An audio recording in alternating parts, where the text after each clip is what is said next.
It is Thursday, October 21st, 2021. Welcome to Woodstock City Council.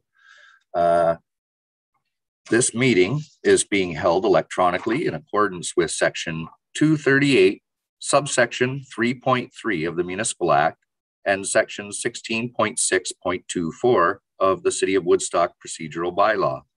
This meeting is being live streamed to the city's YouTube channel, and a recording will be posted on the city's website following the meeting. The meeting will also be broadcast on Rogers TV. An agenda of the meeting can be found on the Agendas, Meetings, and Minutes page of the City of Woodstock website. Councillors will be raising their hands in view of the webcam when moving a motion, requesting to speak, and when a vote is being taken. If a member of council is disconnected or having technical difficulties, we will take a recess in order to attempt to rectify the issue. If technical difficulties exist that prevent the meeting from continuing, the meeting will be adjourned and reconvened at a later time. If a councillor needs to leave the meeting at any time, they're requested to inform the clerk. And with that, I would ask the councillors to turn on their webcam.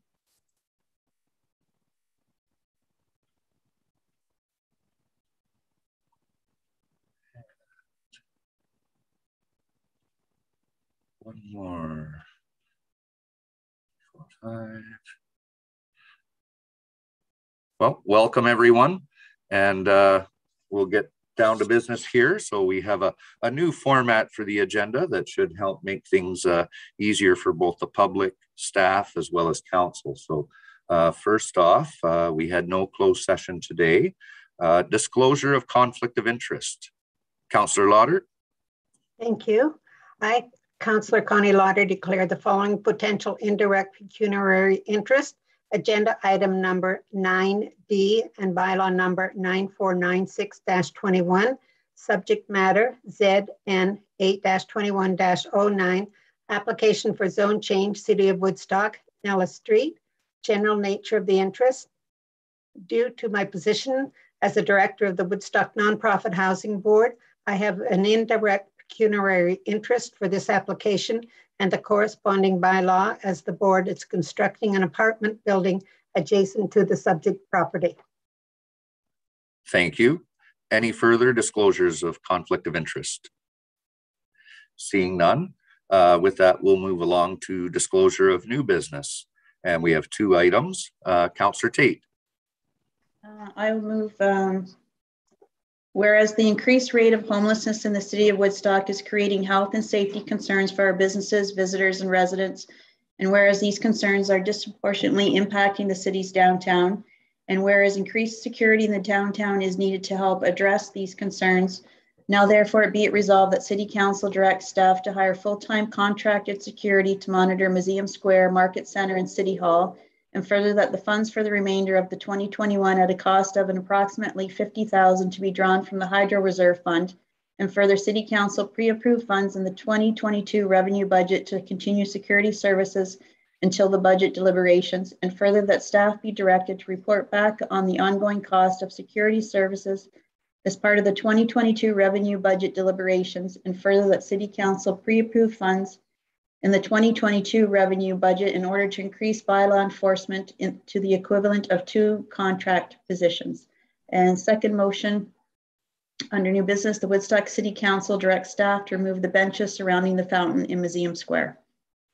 Thank you, and we'll deal with those items a little later in the agenda. Next up, matters arising from the minutes. Seeing none, then we'll have the minutes from October 7th, 2021 regular council meeting. Councillor Accioni. Moved by myself, seconded by Councillor Petter, that minutes of the regular meeting of Woodstock City Council held on October 7th, 2021 be adopted. Thank you. Any errors or omissions? Seeing none, you've heard the motion. All those in favor? And carries, unanimous. We have no additions to the agenda or presentations. So next up will be delegations. And we have Ganga Totaram regarding the charitable event that has been rescheduled to November 7th, requesting an exemption for noise. Welcome. Thank you, Your Honor. Thank you for having me again. And I first of all, I want to apologize. I am now recovering from my COVID, so I might sound a little bit horsey, but I am contagious free. I'm out of isolation, and I'm ready to get this party going. This event, not a party, I'm sorry. Yeah, so we have now moved the date to November 6th. And this is the updated flyer that I sent. And you can see we did quite a bit of addition to it. And we also sent out invitation to the Honorable Premier, Mr. Doug Ford. Unfortunately, I got an email today and he wasn't able to make it because of prior arranged appointments that he had booked already. So Mr. Doug Ford would not make it, but he will try to send someone. So again, it's nothing new. It's just a change of the date from October 10th to November 6th. Everything else pretty much remained the same. With the exception that I will want to ask for permission to put up a few signs that I'm holding up here. We want to put this along the Springbank Park. We have 3 of them, and they have the stakes, so they're not gonna be like ghetto style or anything like that. They're gonna make the city look good. And so we would like to ask permission that we can put this up so the people can be informed about the event. And yes, so I also have the agenda, the itinerary that I tried to get everything to you guys so you know exactly what we're doing and how the event is being planning and going ahead. And it's a very packed itinerary. We promise. I know. I believe one of the councillor. I'm speaking to you, Mr. Mayor, through the councillor, that I will assure you, you have nothing to worry about any noise. Being out of the ordinary. We will try to shut it down. I put it on the itinerary that we're going to be lowering the music at 11 o'clock. I know that was a concern to go till 12. We are going to lower the music. I already have it in the itinerary. So that you wouldn't have not to worry about that, Mr. Honor. And I believe that ends my presentation. Thank you. Questions of council? Councillor Schadenberg. Yeah, I was wondering if our delegate could give us a brief explanation as to some of the charities that may benefit from the event. Thank you for that question. The only charity that's benefit from this event is the Woodstock Hospital Foundation. We have forecasted so far to give them $9,166. I have that in my income forecasted income and statement. We were able to pick up quite a number of sponsors for the event. It's something that I have been doing for a long time. I do a lot of charity events. The last one we had, the Honorable was here in 2019. We raised close to almost $5,000. We give most of it to sick kids, and we were able to give, I believe, close to 16 for the Woodstock Hospital Foundation.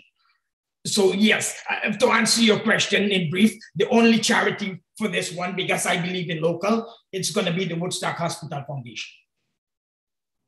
Thank you. Further questions of council? Councillor Talbot. Thank you, Your Worship.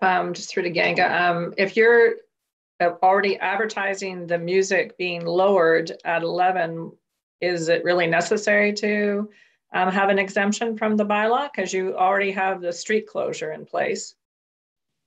Well, I believe, from what I understand, is that noise, you have to get a permit. It doesn't matter what time of the day. Isn't that correct? Or I am missing something? I believe that you're not supposed to make noise at any given time of the day. And that's what I was told by city engineering as well.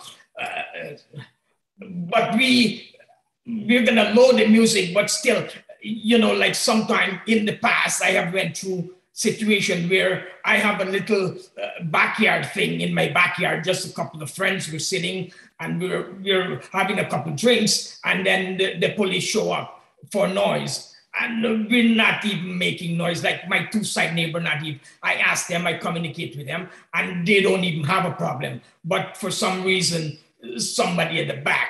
So I don't want to be in that situation when I have people here that are trying to raise funds for a charity organization. So I would prefer to have that permit in place. Thank you. Thank you. Councillor Accioni.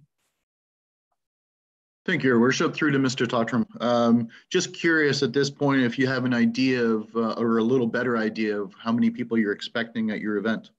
I think because last night, me and my daughter, we went around the neighborhood and we distribute some flyer within the close proximity. We don't want the event to get too big. We want to keep it within, because we want to respect the neighborhood and everything. So to my guesstimation, we will have probably between 200 to 300 people. I don't think it will be more than that. Which, if I may, Your Worship, of course, with COVID and everything else going around, that brings up some concerns in itself. As far as, are you requiring masks? What kind of policies or personal protection will you have? Yes, thank you for the question again. We are following all COVID protocol. We're gonna have signage all over, like as you see. When I do something, I do it professional. It's done the right way. Everything, the marketing, and we're gonna make sign like this that says all COVID protocol follow. We're gonna have a sanitizer available. We're gonna have mask available. And we're gonna encourage people to social distance and wear the mask. We probably cannot force them, but we will encourage them and let them know as per public health, we are following the protocols and we are going to encourage it 100%. I myself, as a surviving COVID victim, I take this thing very serious, and I will make sure that I do what is in my power as the host of the event to protect the community, protect everyone that are coming to the event. So if I may continue, will people be inside your home during all this, or is this 100% outside? No, this is strictly a street party. It's a street block event. So people are gonna be on the street. People are gonna be on my driveway, but nobody inside my house. Okay, thank you very much. You're welcome. Thank you. Further questions of council? Seeing none, we'll deal with this in a few minutes after our next delegations. Thank you very much. Thank you very much, Your Honor. And next up, we have representatives from the Sikh community regarding relief from the fireworks bylaw for the festival of Diwali. Welcome.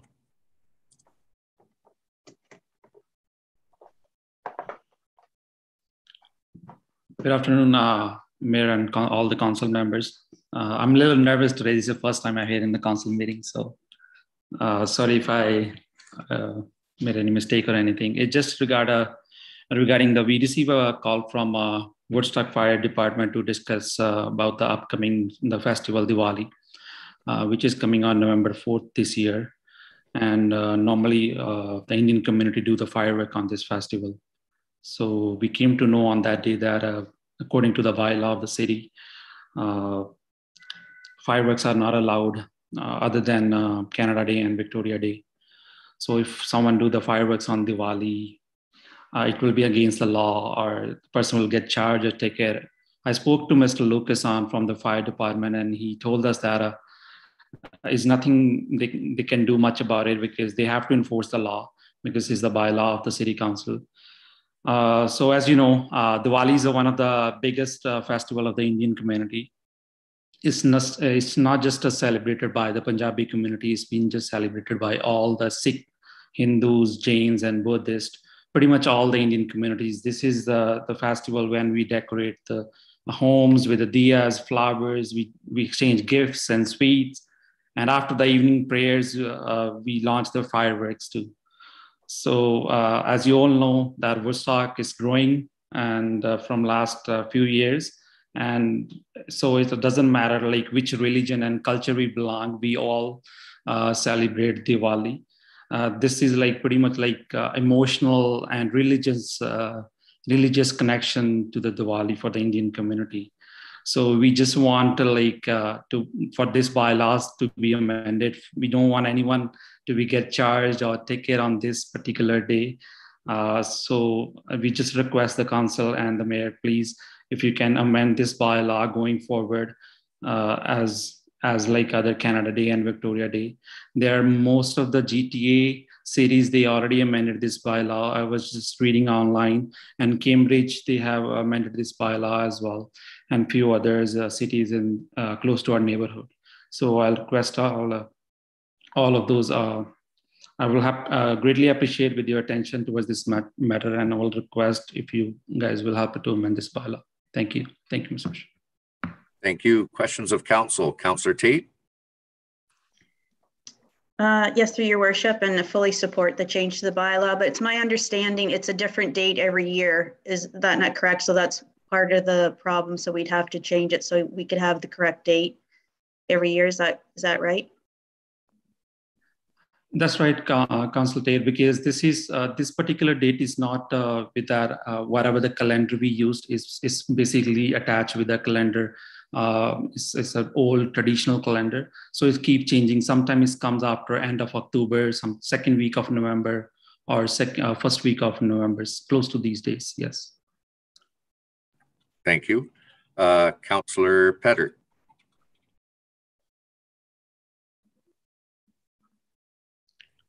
Okay. Through the mayor to the delegate, I was just wondering if, I'm assuming that different households, they'll do it in their fireworks in the backyard, or what I'm getting at is really, is it possible for you to use one location to do the fireworks so that the fire chief might be able to supervise, or is it just going to be anybody that wants to do fireworks? And I'm all for fireworks, don't get me wrong. I love them. But I just wondered if it's possible to centralize the location. For this particular festival, it's just like every household have own emotions attached to it. Like it's really tough to do it at one single place. Basically, it's pretty much like people celebrate the Canada Day and the Victoria Day. Like we can't control, like, have them.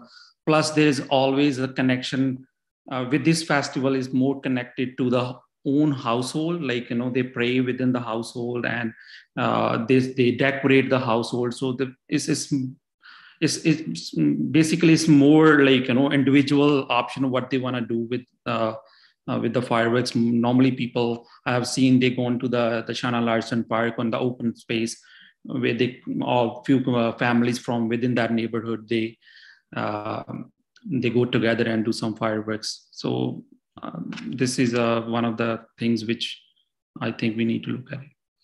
Okay, thank you. Thank you. Councillor Accioni.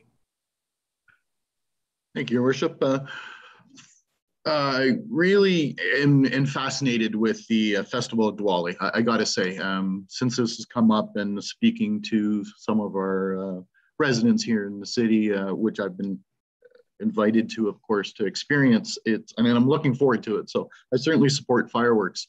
Biggest question I had, of course, was along the same lines as Councillor Petter. My concern is just that it's going to be kind of spread out. So if there is any way to control it or notify, it would be interesting for our fire department to have a heads up is my only concern. Now, saying that, I believe the fire chief is on here as well. So again, I know he's aware of it as well. So wish you a good festivity, and hopefully you can enjoy it. So thank you. Thank you. Thank you. Thank you. And perhaps after the presentation from the delegations are finished, and when we get back to having the motions, that's when maybe if we have questions of our fire chief, we'll ask at that point. Further questions of council? I thought I saw another hand earlier. Maybe everything's been answered. All right. Thank you very much for your presentation, and we'll have a decision shortly. We have another delegation. This next one is in regards to the Woodstock Disc Golf Collective.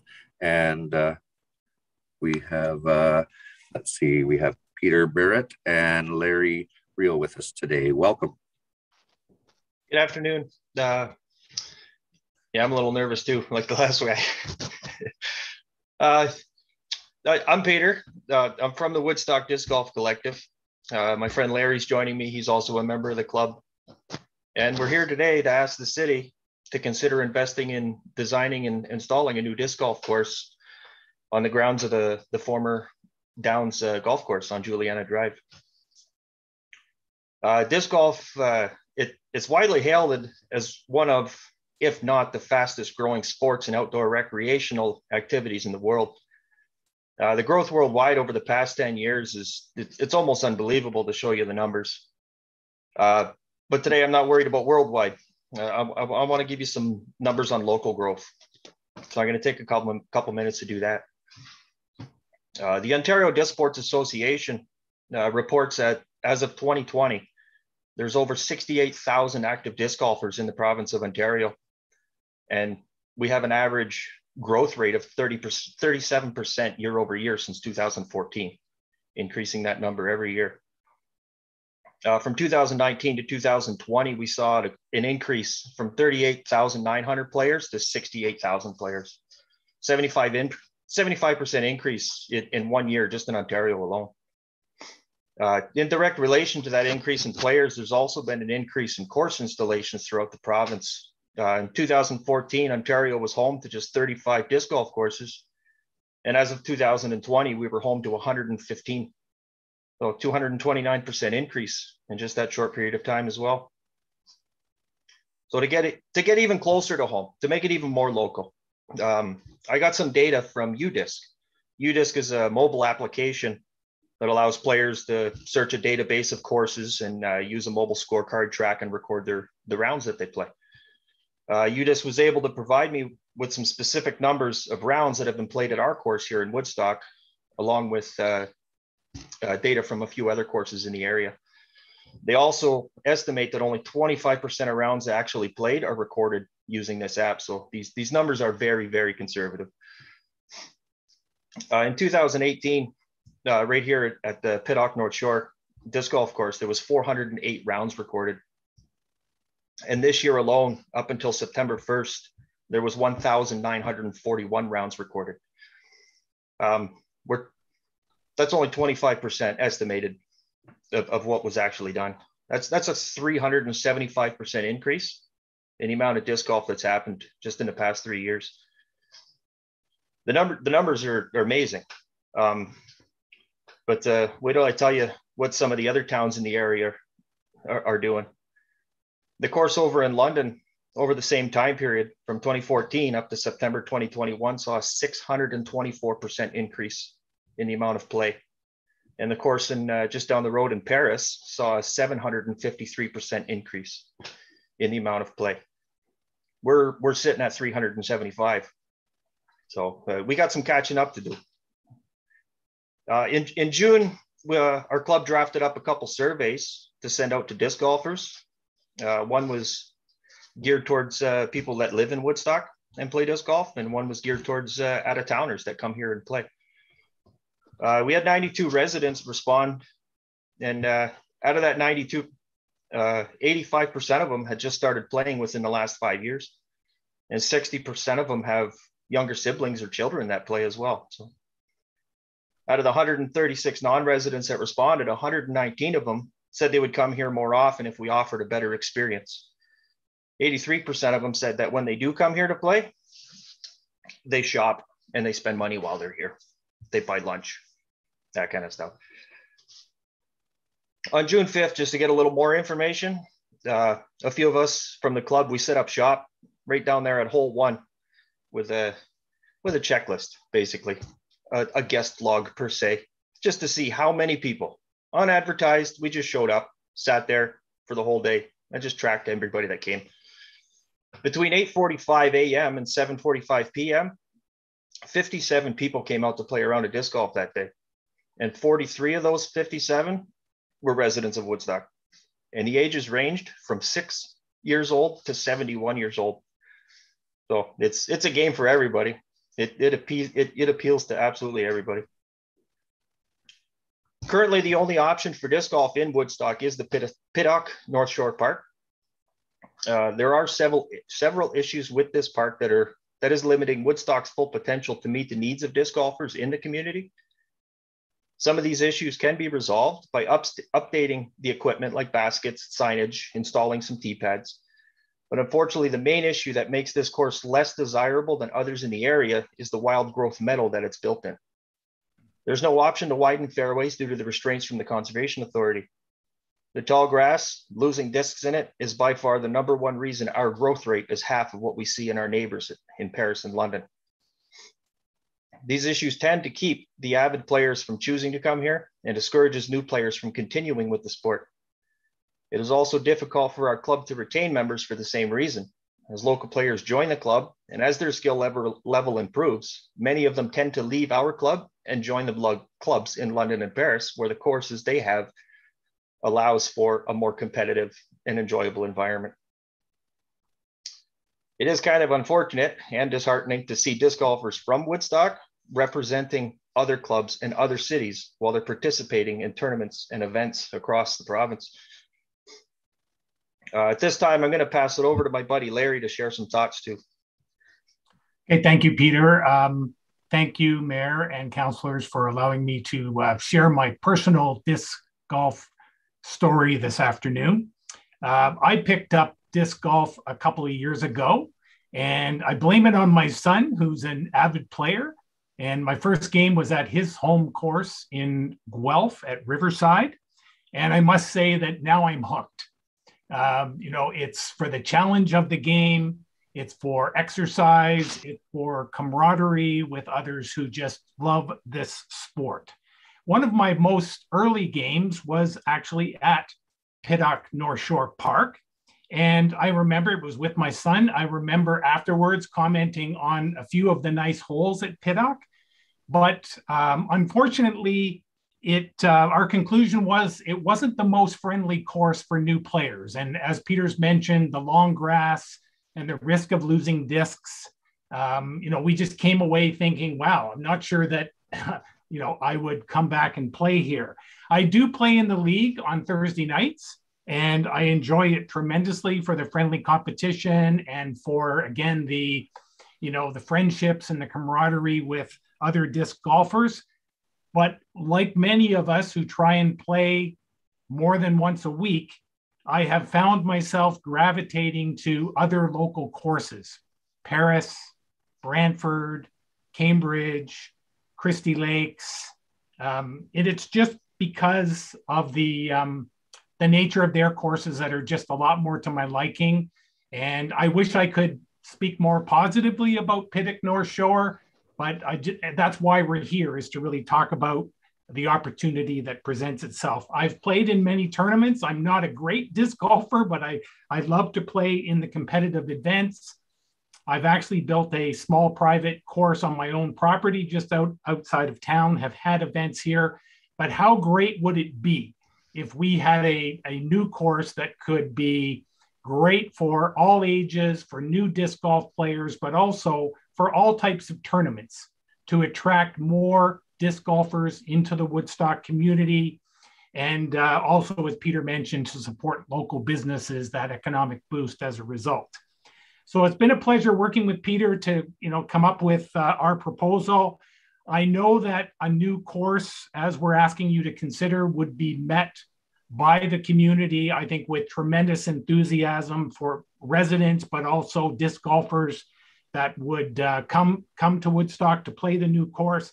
How great would it be if we could, continue the growth of this sport right here in Woodstock? I mean, we are seeing growth, but we think we can just take it to the next level. So I want to just thank you for allowing me to be a part of this and just share my story. Thank you. Thanks, Larry.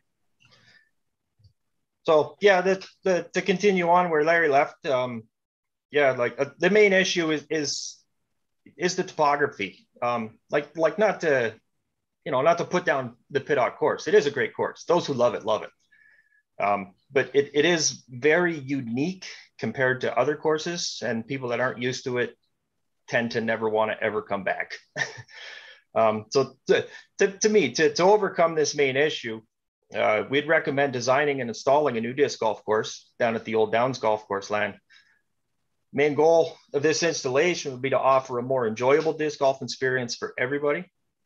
Location's ideal for several reasons. The size of the property would allow us to design a disc golf course with multiple tee pads per hole. That would be attracting beginners, novices, and advanced, even professional players. Much like a ball golf course where you have 3 or 4 different tee pads per hole, a beginner can play and a professional can play the same hole. It opens it up to absolutely everybody. The topography is sought after by course designers because the land contains the old growth trees, the open spaces, wooded spaces, the winding creek. All of these are ideal hazards and obstacles to have within a disc golf course. The proximity to the 401 and Highway 59 provides visibility, accessibility for visitors and residents. It's almost like the perfect scenario in my mind, the way I see a disc golf course set up. With the addition of the new course, our club would be better positioned to offer tournaments, multi-day events, competitive leagues. We'd be drawing participants from town and across the province. We'd be better able to offer community-friendly events, such as clinics to introduce the game to beginners, more charitable events. The new installation would definitely generate some economic stimulus for local hotels, convenience stores, and restaurants, etc. By attracting more players from out of town.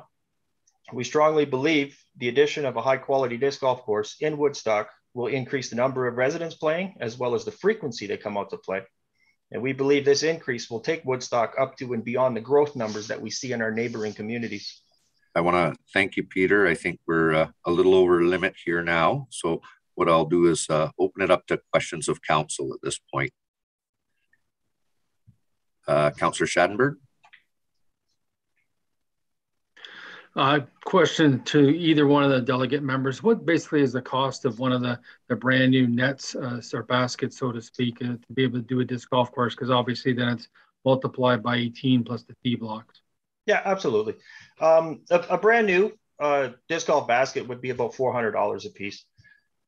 If you want to talk about cost, if we factor in the tee pads, the signage, a full on 18-hole disc golf course, high-end rated, like professional level disc golf course, would cost about $50,000. In order to bring Pittock up to today's standards, it would probably cost $40,000.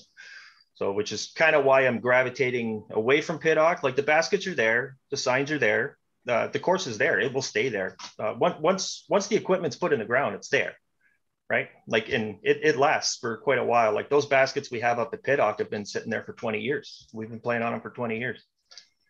They could use some updating for sure, but I think rather than spending the money to update, I think we could have a second course. Because having a second course, like myself, when I travel around to play disc golf, one of my main stops is Paris and Brantford, just because it's 2 courses side by side. I go play one, stop for lunch, go play the other one, or we'll go to St. Thomas, where that municipality has 2 separate courses. We'll play one, stop for lunch, go to the other one. I think the monetary cost involved with repairing a course that we have, as opposed to installing a second course, I think it makes more sense to go with adding another course. Thank you. Further questions of council? Councillor Lauder. Thank you. Through the mayor to either the delegates. Is it free, or is there membership, or how is this paid for on all these other courts? Oh, it's a municipal park. It's an amenity like a tennis court or a basketball court or a baseball diamond. If anybody who wants to go out and play can go out and play. Okay. I just have to admit that I had never heard of disc golf until I walked over the causeway, and it's quite an interesting game to watch them, because I do see them. I use those trails a lot, and I do see them out there playing. So, and you do have to be careful on those trails that they don't, Frisbee isn't coming your way. So thank you for your presentation. Sure. Thank you. Thank you. Thank you. Councillor Accioni. Thank you, Your Worship. Actually, just what Councillor Lauder just alluded to is my concerns. I have played disc golf. Unfortunately, I've lost some discs, not as much as golf balls over the years, mind you, but I have lost some discs. It is a great time, but I wanted your thoughts on being so close to the path That is really my only concern with the location there. If we do look at maybe opening it up, are we going to be endangering, looking for injuries on the pathways and everything else, because that is becoming very popular there, versus the alternative of maybe changing location. So, and then that would bring up, what are your thoughts? Because I believe, again, I'm by no far a professional, but I certainly believe those nets are good enough to reuse if we could be saving a fairly significant amount of money. But again, I'm no pro. So what are your thoughts on the safety aspects of the current location? Okay. Either delegate. Yeah.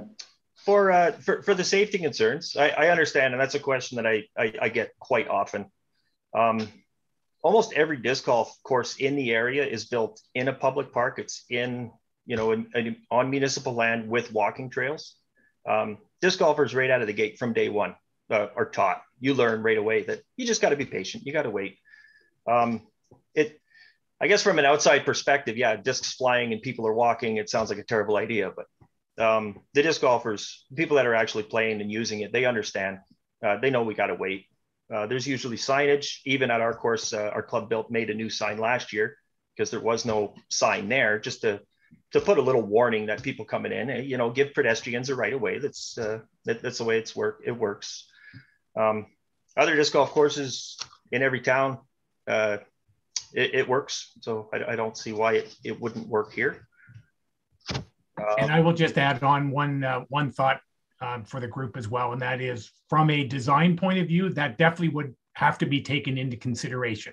The way the holes are designed, the flight lines for each hole, et cetera, would have to consider other traffic, pedestrians on the trails as the course is designed as well, to minimize that.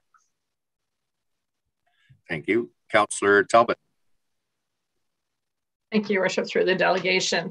I was like Councillor Lauder, not knowing what disc golf was until they opened up being able to walk across the dam again. And when you get to the other end, there's this disc golfing. So I was quite interested in it, but I had the opportunity to attend Green Line in Paris.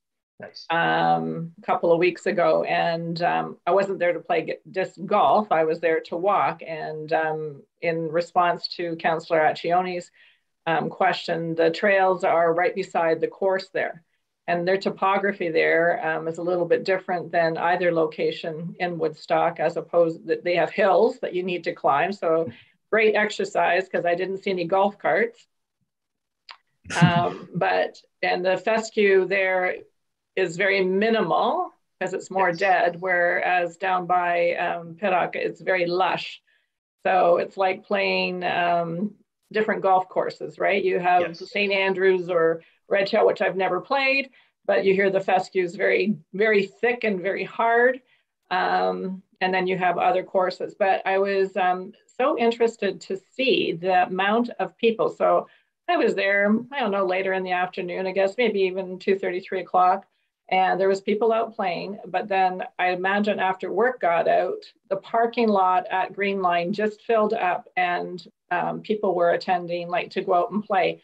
And I had stopped a couple of players because I was curious as to the game itself and how it was played and the equipment used. And I was fascinated because I had never seen it done before. So I probably like pickleball. It's something new and exciting coming forward. But my question would be through to you. You realize that the area that you're looking at is floodplain, and when it rains, it is underwater. So I just wondered if there might be even another location that might be better suited. I mean, I know the golf course survived during the rains, and I mean, if you have a dry year, it's fine. But when we have a wet year, it might not be that usable. Okay, through the mayor to the councillor. Absolutely, that's always going to be a concern. Disc golf courses generally are built in floodplains because it's generally land that can't be used for anything else. The wonderful scenario we have here is Pittock still exists. That course is still there. So for the local community, like if we do have high water flood, of course you can't be played for a week or two because of the high water. Pittock is still there available. Everybody's still going to be playing that course as well. The course down in St. Thomas, they have the same issue. I was just reading a couple posts from the St. Thomas Club, and guys are asking if, hey, is the water down enough? Can we go back and play again? It's we're definitely open. I'm definitely open to if there's other land opportunities for sure. Like that is not a set in stone. That's what we have to have. We want to have it there. I'm just curious though. Excuse me. When you're playing out at Pittock, and I have seen it, and as you said, it's very lush. Is there a problem with encroachment? Like, is it being able to be cut back, or as new growth comes, is it allowing to grow? Because I mean, that'll just shrink the course. That'll make it even tighter than it was previously. Or do they cut it back to the original? Yeah. So for the dealings that I have with the park superintendent there, well, as you know, prior to 2019, our club dealt directly with the conservation area. What's there is there. Like what they cut, they will continue to cut, but they won't cut anymore, which is understandable. It's a conservation area. Kind of defeats the purpose of calling it a conservation area if we're going to go in there and hack everything down. But yeah, what is there, they will maintain. The fairways will stay the same width, but we won't be able to get them any wider. Thank you. Further questions of council? All right, seeing none, thank you very much for your presentation, and we'll deal with that in a few minutes. So, thank you. Consideration of delegations. So first up, the request for noise exemption regarding the charitable event for November the 7th.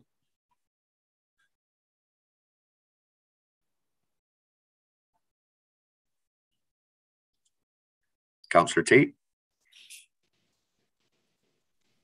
I'll make a motion to refer to staff for a report. Thank you. And a seconder. Councillor Petter. Discussion. Councillor Tate. I'm just changing it to refer to a report up from our previous motion because it's changed to a street party instead of the backyard. So I just want to be cautious, and I'd like staff's comments. Further discussion? All right. And so our next council meeting would take place after that event. Let's see, we'll just double check here.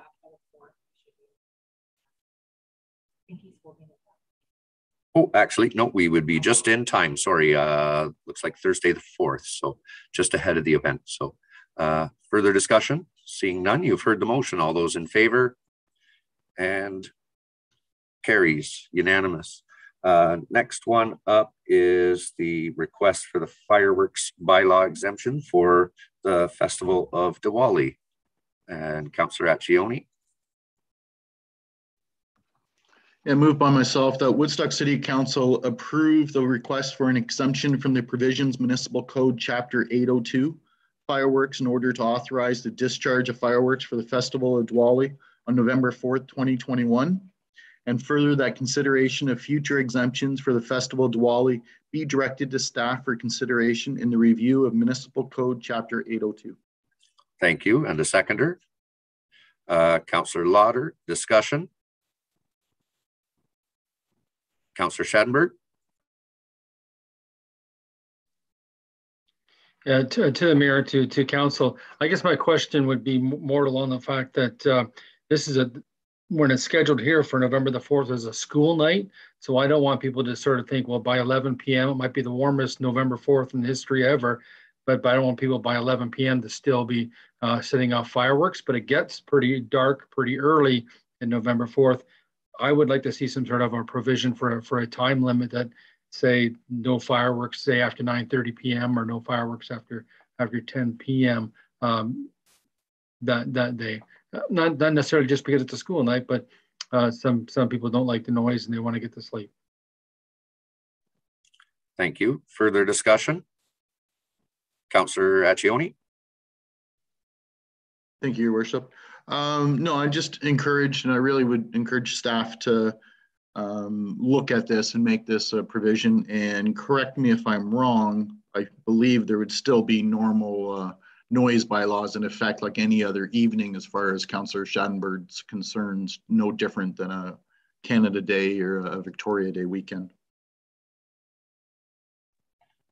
Thank you. Further discussion? Seeing none, you've heard the motion. All those in favor? And carries unanimous. And next up, we have the resolution for the Woodstock Disc Golf Collective. Councillor Petter.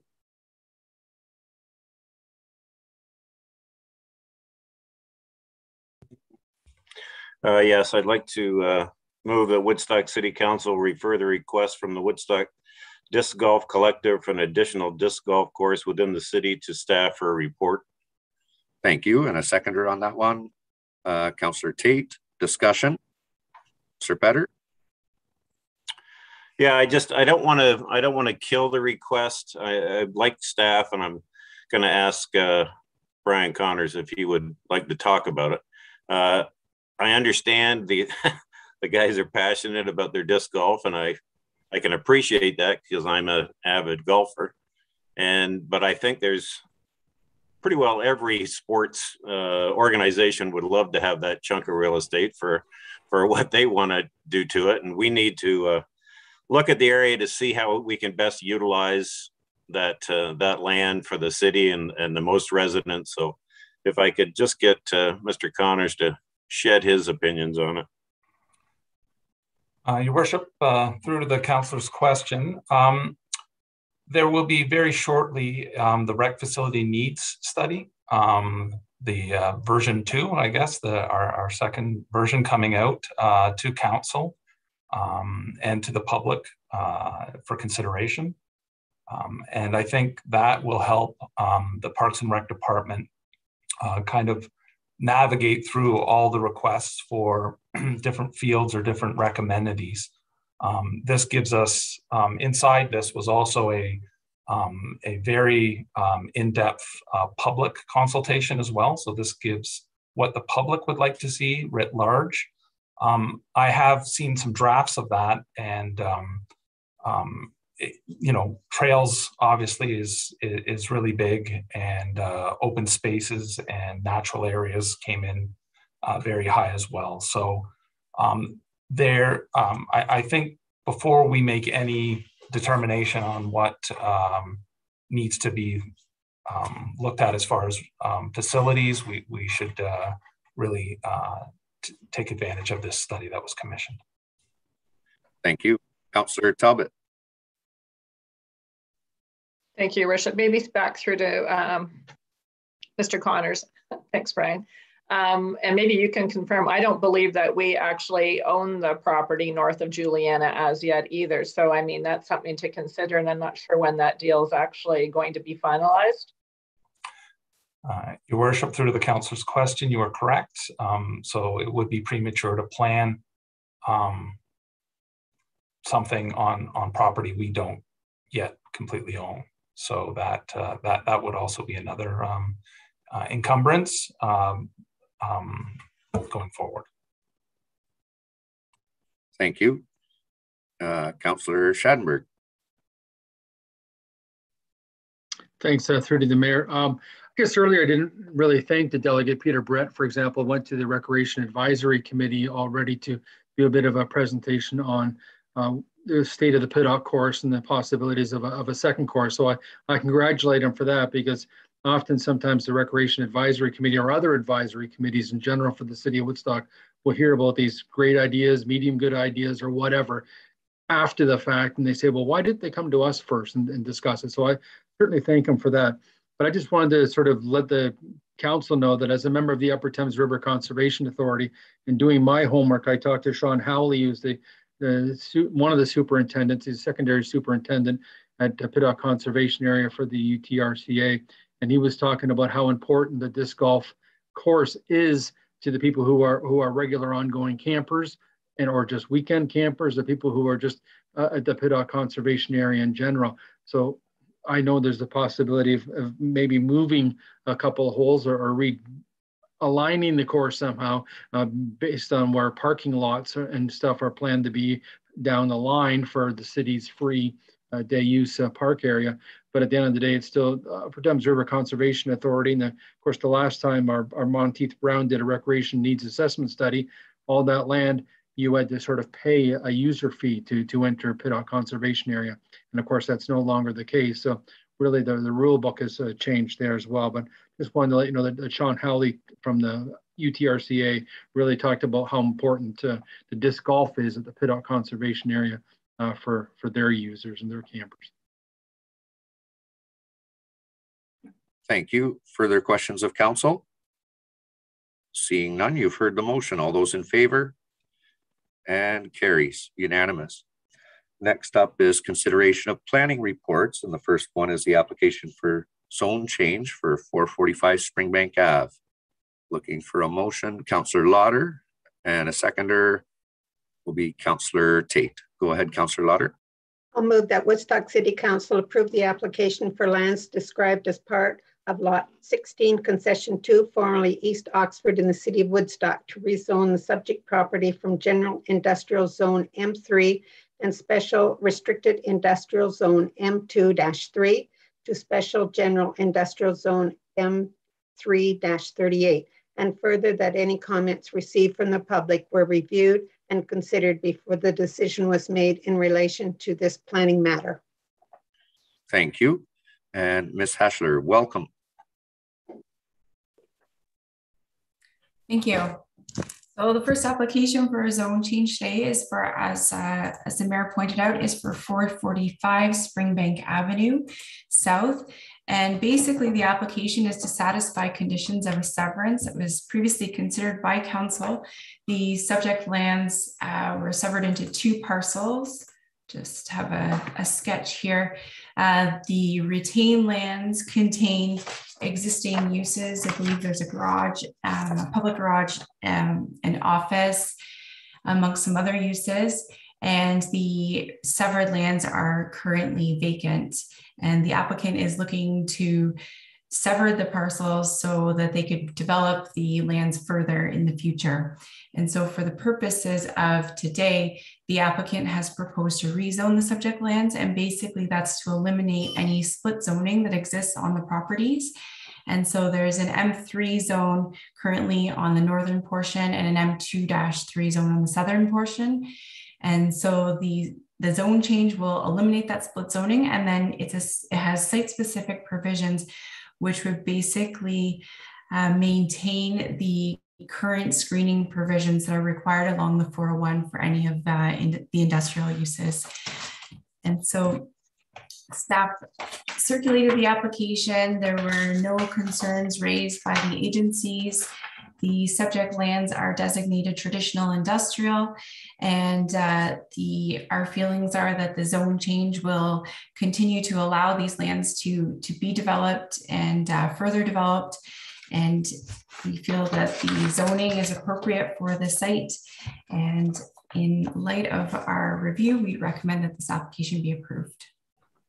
Thank you. Questions of council? Councillor Schadenberg. Thanks, and the mayor through to Andrea. Just wanted to confirm again that the M2-3 section, the part that's closest to the 401, that is where the city of Woodstock flag exists, is it not? And would there be some sort of an easement to access that, access the flag on that property? Through the mayor to Councillor Schadenberg's question, I believe that that was discussed at the time of severance. There is an easement for access to the flag, and yes, it is in favor of the city. Thank you. Further questions? Seeing none, you've heard the motion. All those in favor? And carries unanimous. And our next planning matter is the application for zone change for 261 Piddock Park Road. Looking for a mover and a seconder on that one.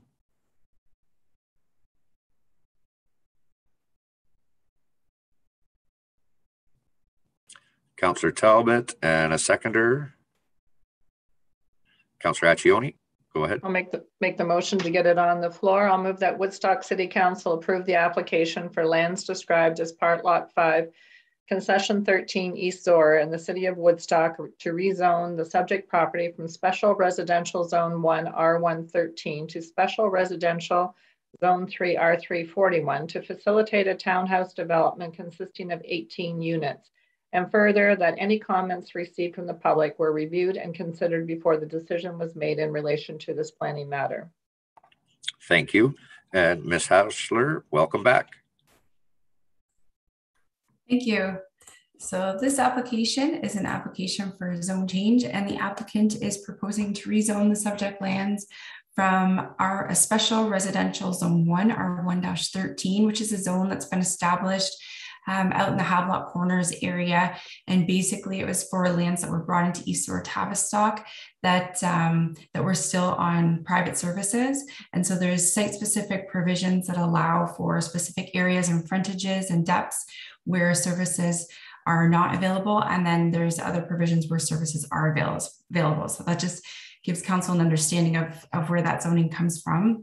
And so the applicant's proposing to rezone those lands to a special residential zone 3, which is R3-41.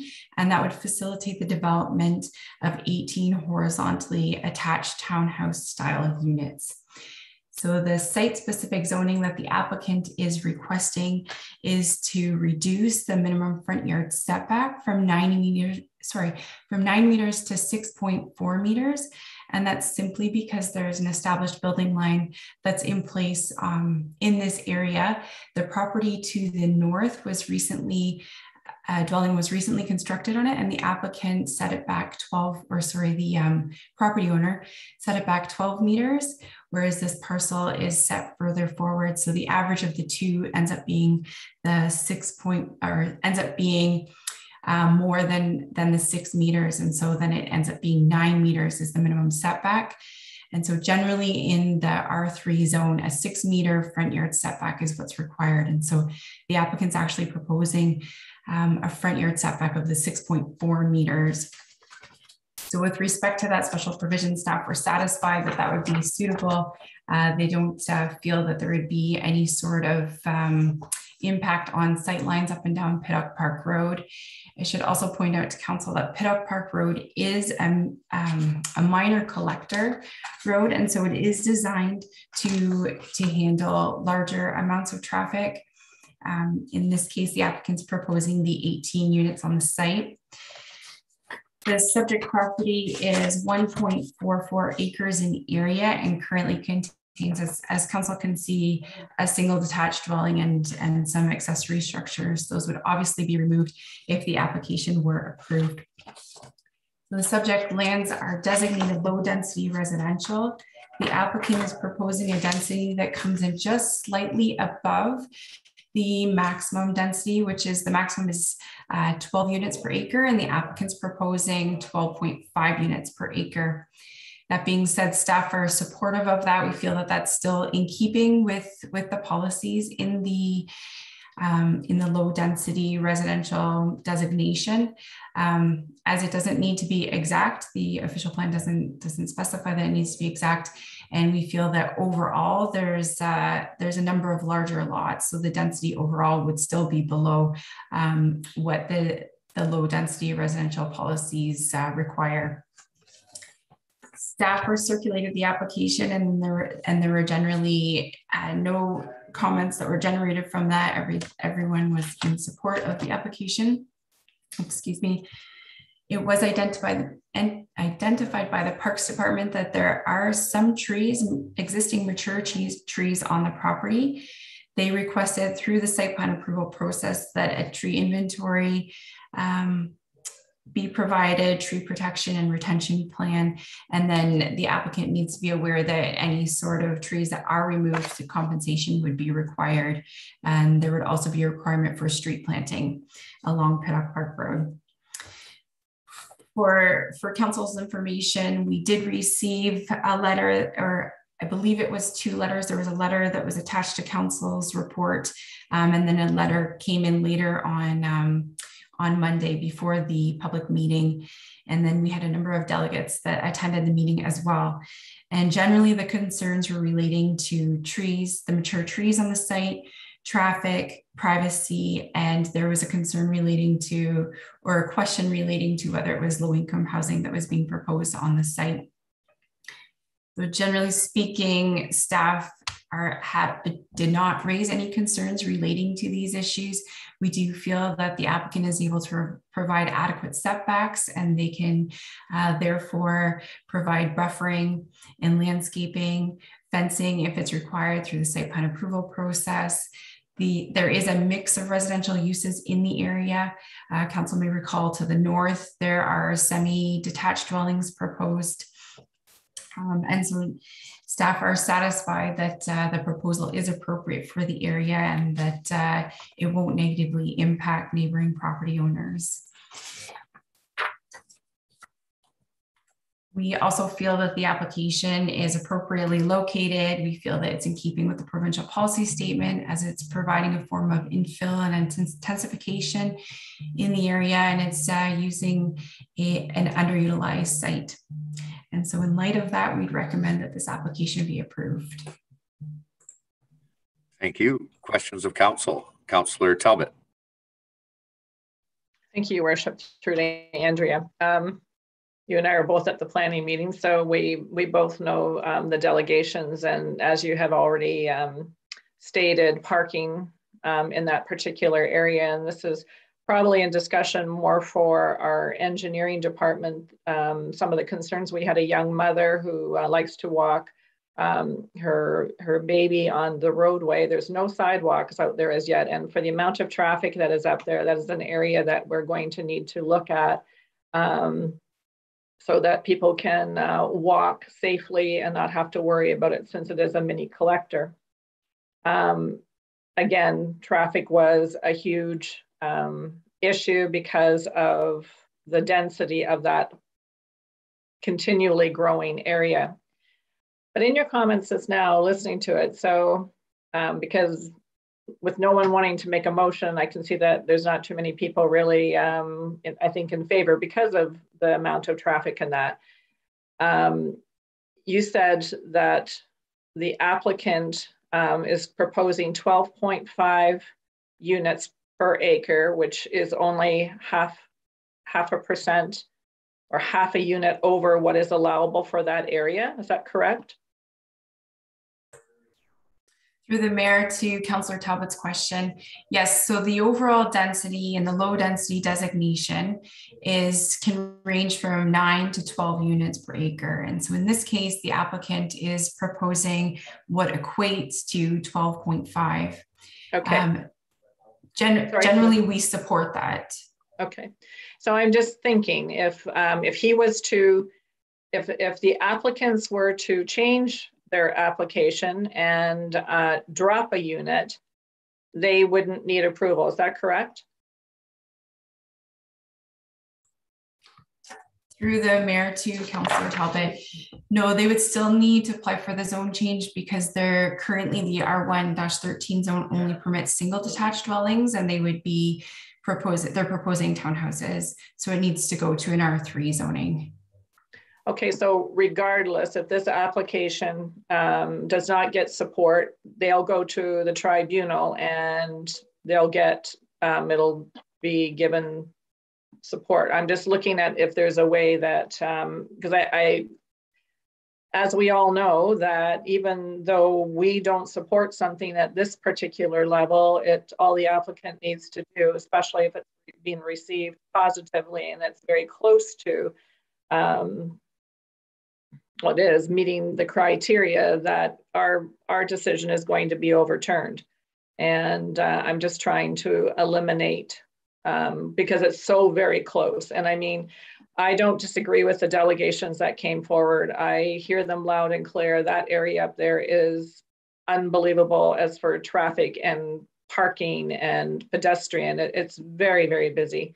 And I think we as a city, again, going forward, we need to be looking at sidewalks and what we can do, because part of that was very established before the development started. So I'm just trying to find some ground that, because development is going to occur up there, regardless of what we say, because there's always a higher authority that makes those decisions when we make them based on our feelings as opposed to what the provincial policy states. So thank you. I was just curious as to whether if they were to knock down one unit, because to have them, I didn't want the application to fail if we could have put it on hold to see if that would make a difference and let them change their application. Thank you. Thank you. Councillor Accioni.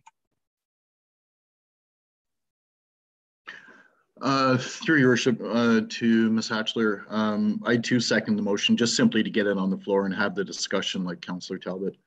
My only real concern is the parking. So you say it's 12 and a half, and that's normally allowable, or you would normally approve that.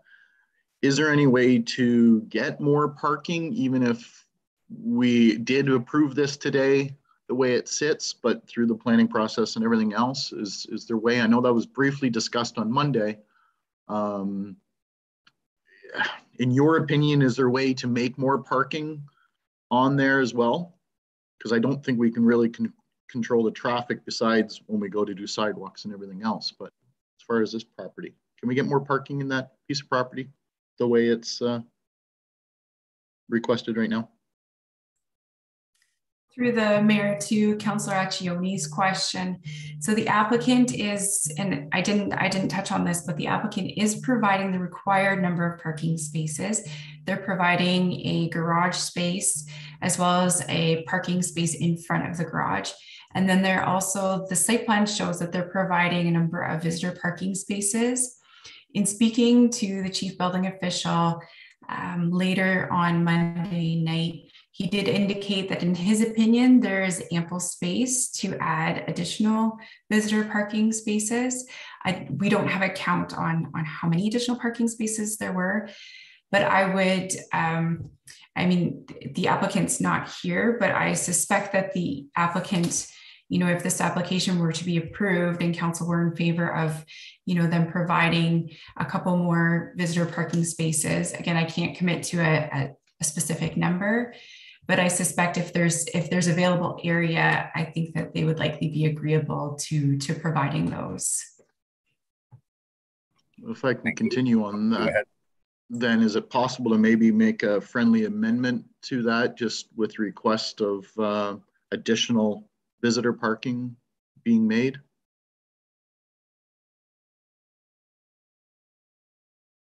I guess would Councillor Talbot have to approve that first, since you made the motion?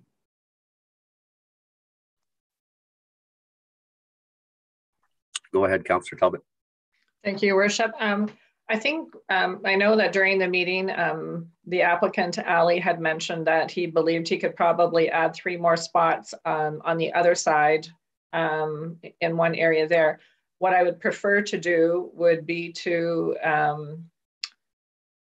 table the motion to allow the applicant an opportunity to see if they would be amendable, as if that's going to appease council's concern on this. If they could provide, say, 6 visitor parking spots as opposed to the 3 that is planned, it would make more sense than us turning down this application and not giving the applicant an opportunity. And I don't want to make decisions on their behalf. I think that I know that they weren't planning on doing anything there until the spring. So I believe that if we were to table it until the next meeting, that gives us an opportunity to discuss it with the applicant. And I'd be willing to table the motion. Thank you. I think rather than using the terminology table, if that was the direction we would go, we'd probably use defer. Okay, but, defer. Thank you. We'll continue the discussion. Councillor Petter. Yes, through the mayor, I just want to kind of echo what Councillor Talbot said. I don't think any of us like approving these things. We have to swallow really hard in order to get them to go down. But unfortunately, these things are going to be approved regardless of what we try and do. So I think this is the best thing we can do, is trying to at least appease the people in the area a little bit by getting some more parking, and we have to do our part by getting sidewalks out there. I think that's mandatory that we get that done. And I think this is exactly what we need to do. Councillor Talbot's right. We can't really speak for the developer, and he's going to have to come back. And he seemed quite willing to be willing to work with us to take care of a lot of the problems. So I think this is the way to go. Thanks. Thank you. And Councillor Lauder. Thank you. And I just wanted to echo what has been said, and I agree with what's deferring it. But then one other thing that he did mention, because of the building that's going on in a lot of the areas, the garages are so small that he would also look at making the garage a bit larger. And so maybe we could ask that too when he comes back again with this application. Thank you. And further discussion, Councillor Schattenberg. Yeah, through the mayor, just more of a discussion. We can't really sit here and change the interior building code just like we can with the provincial policy statement or other sort of laws that are kind of in front of us. But a single car garage is a 9-foot door. And then again, I'm looking at a building code thing on my computer. Then you have 2.5 feet on both sides of the rear view mirrors. So that doesn't necessarily get you up to 14 feet because obviously the rear view mirrors aren't hitting the garage door as you come in. But maybe it's the depth of the garage that he could look at. Make the garage 23 feet deep or 24 feet deep, because obviously you can't make the garage much wider, because then all of a sudden there goes your front porch, right? Because these are townhouses, they're connected in the garage. Your garage is connected to your neighbor's garage, but it's the depth of the garage that maybe should be considered. So you have room left for rakes and recycling bins, et cetera, like that. So that would be my sort of suggestion to go along with what Connie Lauder talked about. Thanks. Councillor Tate.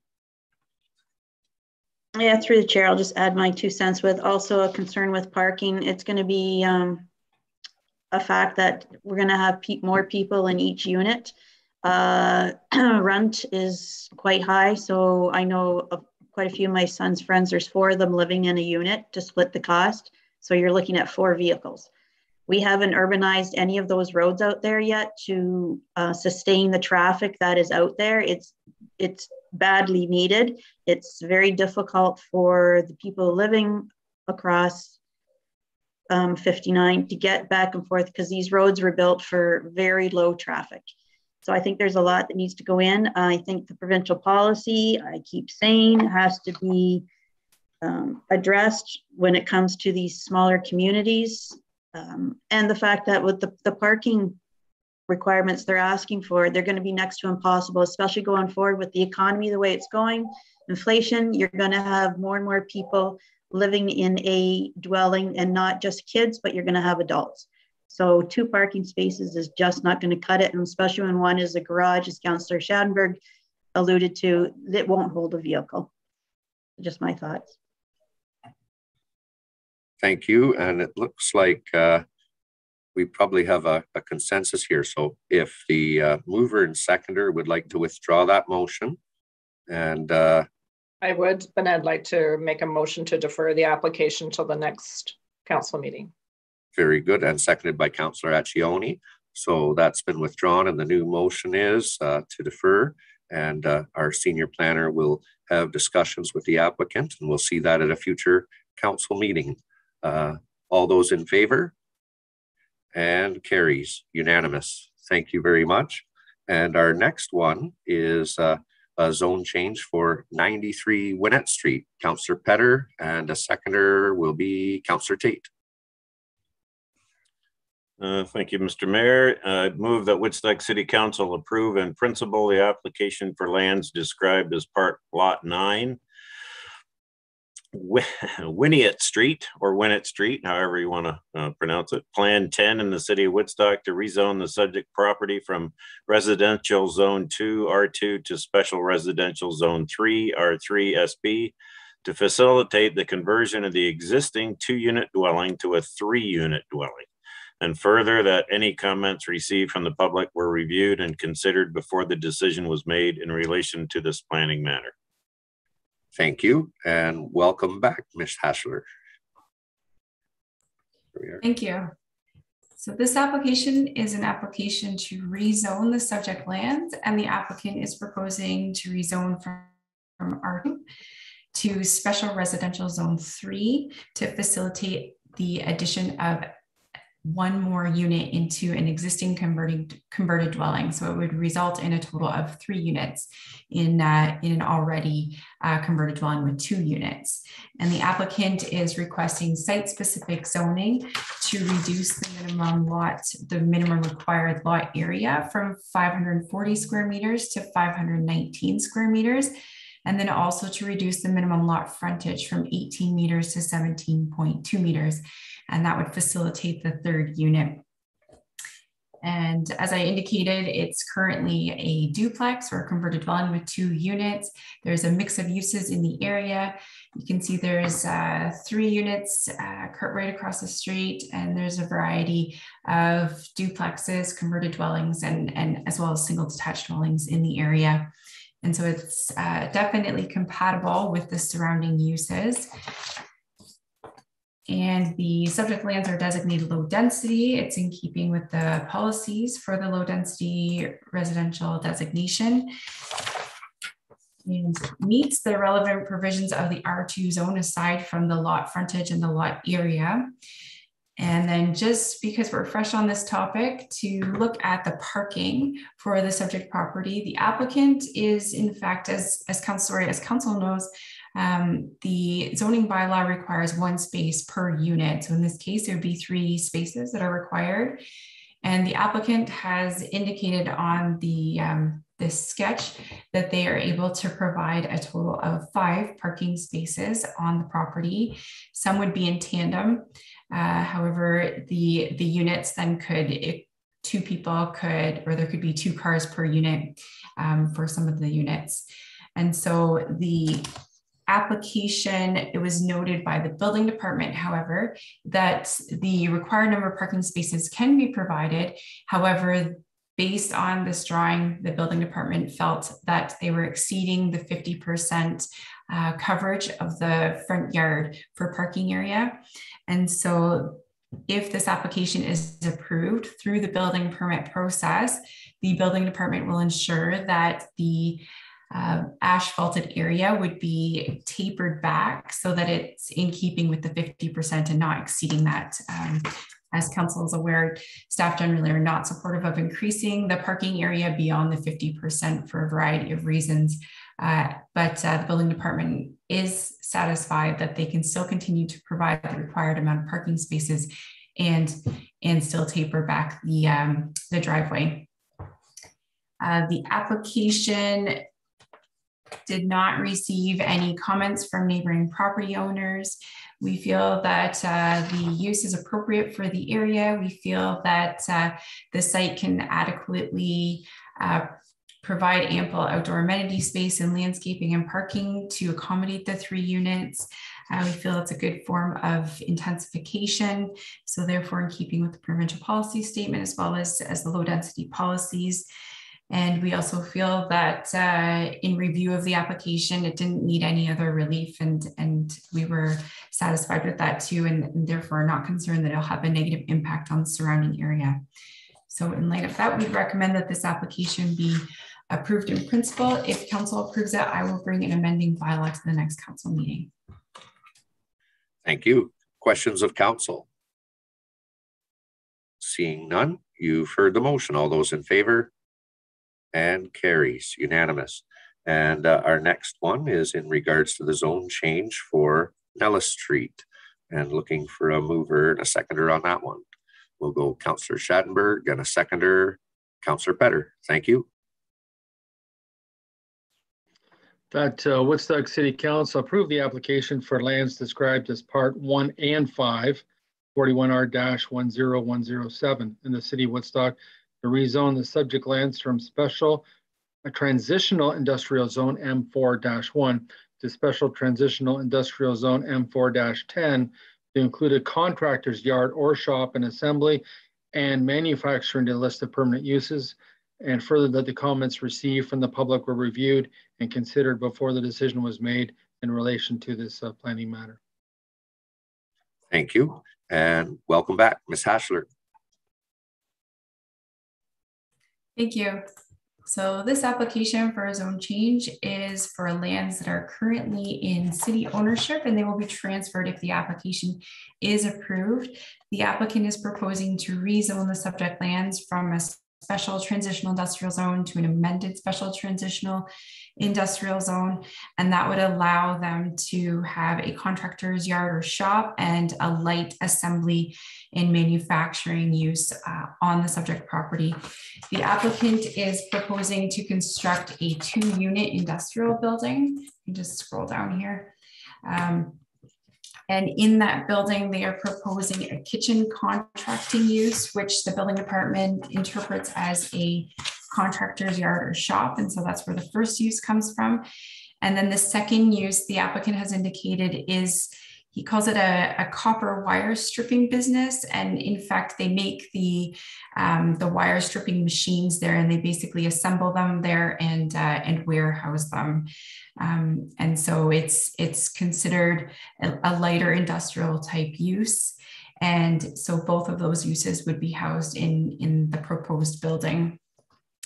And so as I discussed quickly on Monday evening, and I'll quickly go over it one more time, but the subject lands are owned by the city, and back when they were zoned, it was the intention for Nellis Street to run all the way through.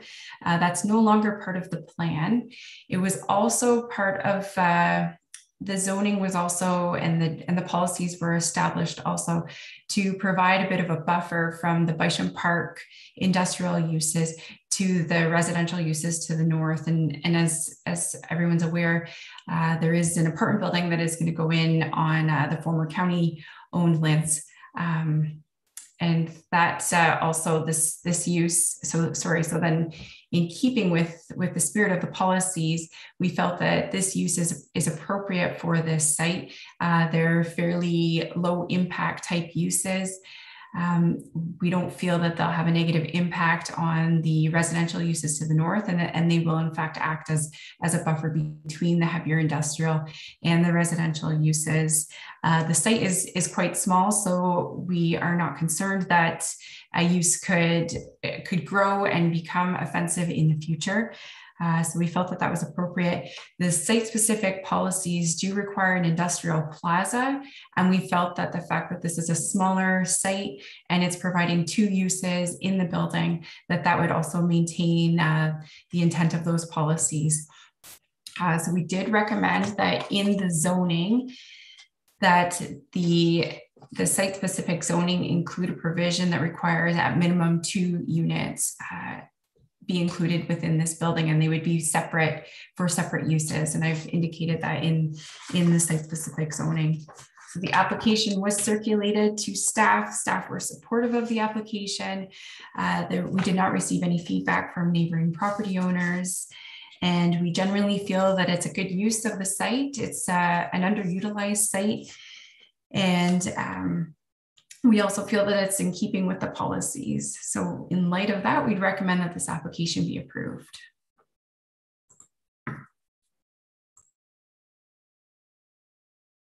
Thank you. Questions of council?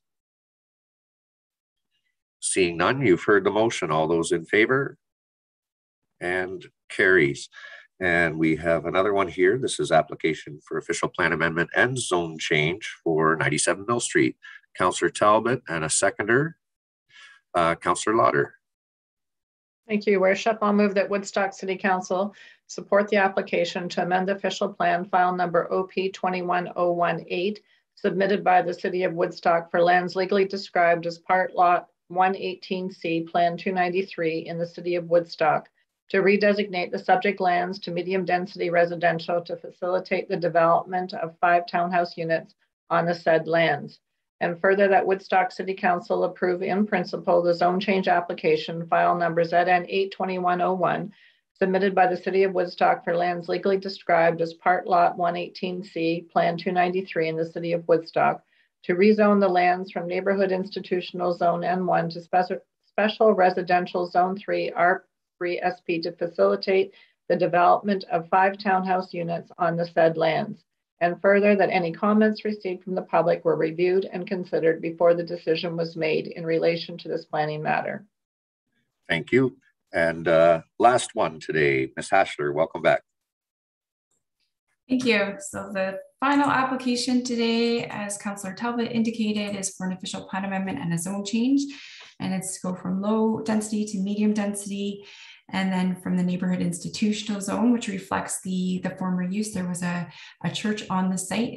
The building is still on the site, but it's no longer in use. And the zone change would facilitate the construction of 5 townhouse units on the subject property. There is a request for site-specific zoning, and that would address issues relating to, deficiencies related to lot area, front yard depth, rear yard depth, and then as well as private outdoor amenity space. You can just scroll down here so that council can see there's the site plan that the applicant's proposing.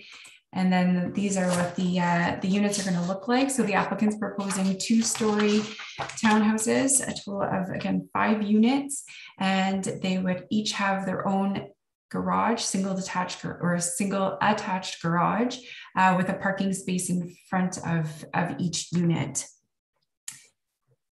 And then there would be the internal access from Park Row for the tenants of the building.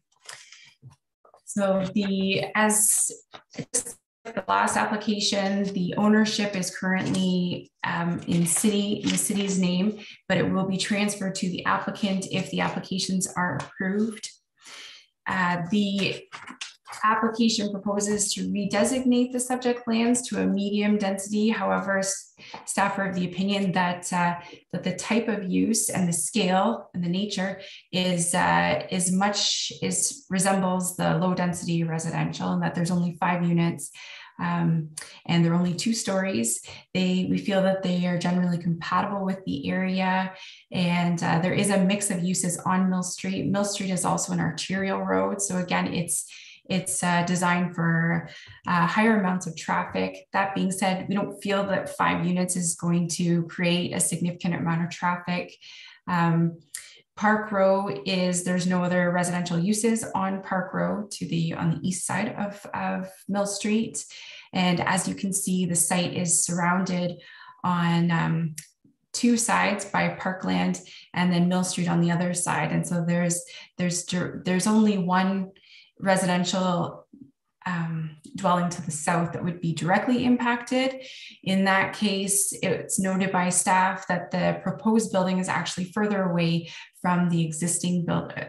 It's going to be set back further away than the existing building is to the residential unit to the south. And so we feel that that's likely favorable to the neighboring property owner. The neighboring property owner did come to attended the public meeting on Monday night, and his concerns were relating to a retaining wall that follows the southern property line. And basically, in response to that, he wanted to know if it would be removed or if it would be maintained. And that's something that we would look at through the site plan approval process when we look at grading and drainage. And so the neighboring property owner did seem satisfied with that response, and he generally did not have concerns with the proposed development. The applicant did also provide a noise impact study relating to noise that could be generated from Mill Street as well as from the railway to the north. And the noise study indicated that the residential development could be compatible with the surrounding uses as long as a noise barrier wall was installed along the western lot line. And then they also recommended a number of building materials that should also be included when we review the property or when we review the application through site plan. So it's generally relating to a brick exterior, upgrading the windows, providing air conditioning units and whatnot. So those are generally standard responses that we get through noise studies. And so it was nothing that staff were concerned about. And in the end, the noise impact study was positive for the development. So staff are of the opinion that the proposal is in keeping with the intent of the provincial policy statement. It's a form of intensification and infill. It's a good use of an underutilized site. We feel that the proposal is in keeping with the medium density policies with respect to locational criteria. We don't feel that there will be future compatibility issues with the development. And generally speaking, the request for reduction in the zoning provisions, staff are satisfied are minor and will not impact the overall function of the site. So in light of that, we'd recommend that these applications be approved as well. Thank you. Questions of council? Councillor Schadenberg? Yeah, I'm not sure if this is just a comment or not, but from the mayor through to our planner. On Monday night at the planning meeting, the developer did say that the 5 units will be added to the sort of the rental stock for the city of Woodstock and will not be sold individually, will they? Through the mayor to Councillor Schadenberg, I believe that's the case. I mean, that being said, in the future, they could decide to condo them. Yeah, I think for the time being, the current future owner is planning to rent. Thank you. Further discussion? Seeing none, you've heard the motion. All those in favor? And carries, unanimous. And before we move along to the next reports, I know that Councillor Lauder has a busy afternoon ahead, a meeting that is starting, well, right now. So if council will allow, I would ask that Councillor Lauder give some closing comments or dialogue in regards to any of the other business on the agenda at this point. And seeing no objection, go ahead, Councillor Lauder. Thank you for that. And I just want to report that the art gallery, they're having a stunning display of quilts, felting, weaving, and other fiber art from across Canada is currently on view at the Woodstock Museum. It is at the museum and not the art gallery. And the 2021 Grand National Fiber Art Exhibition is hosted by Woodstock Art Gallery. This national touring exhibition features 48 fiber art pieces interpreting the theme Crossroads. And I think that's on, will be on until February. And I wonder if I could have Mr. Curry please speak to the COVID policy developed for the city staff and the boards and committees. Thank you, Worship. Through to Councillor Lauder. The city has developed a workplace COVID vaccination policy in accordance with the recommendations, as well as the letter of instruction and direction issued by Southwest Public Health. And we're also operating in conformance with the provincial mandates with respect to access to our recreational facilities, indoor recreational facilities by all patrons and players. And so the COVID workplace COVID policy that the city has developed covers all city staff, all volunteers, council members themselves, students, temporary employees, contractors, fully capturing everything that was included in Dr. Locke's strong recommendation for workplace vaccination policies. We have completed the inventory of staff vaccination status, and quite pleased to report that we're expecting to be in the high 90% vaccination rate. So there will be relatively very few staff who will need to produce the antigen test weekly in accordance with the instructions of Southwest Public Health in order to report for work. And the cost of that antigen testing will be the responsibility of the employee who would be required under the policy to go through that testing, unless, of course, there was a medical or a other exemption that they would qualify under. And so, effective next week, our facilities will be subject to this policy. So any employee entering the facility will either have had to have declared their vaccination status as having been vaccinated or produce the antigen test. So for members of the public who still wish to access our facilities, they are free to do so without proving vaccination status, unless they are accessing one of our indoor recreation facilities. And under provincial rules, you must produce that before you can access our indoor recreation facilities. But if you are a member of public and you're seeking to avail yourself of services at, say, City Hall or at the engineering department with the building department or other division, members of the public are not subject to the policy. It is the workers. Thank you, Your Worship. Thank you. Go ahead, Councillor Lutter. I'll proceed. I want to thank Councillor Tate for bringing the two motions in under new business forward. As has been stated, Council and staff have been trying to address the growing issue, but it is not working. And a big thanks to our staff for the extra work that they have endured over the past months, many times in very unsafe conditions. And thanks to all the council members who are trying to come up with a solution, but as has been said, this is beyond our scope. So I just want to thank to everyone, and I'm sorry that I have this other meeting that I thought this meeting would be over, but I did mention to them that I would be running late. So I'll close by saying this. Thank you. Thank you very much.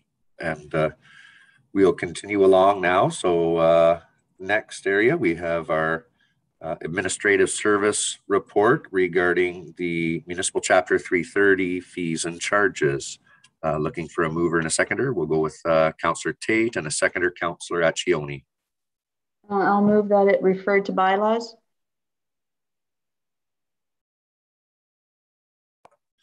So we'll. I can read it. I said the Woodstock City Council approve the fees and charges as detailed in the report, and the necessary bylaw be passed. Perfect. Thank you. Discussion?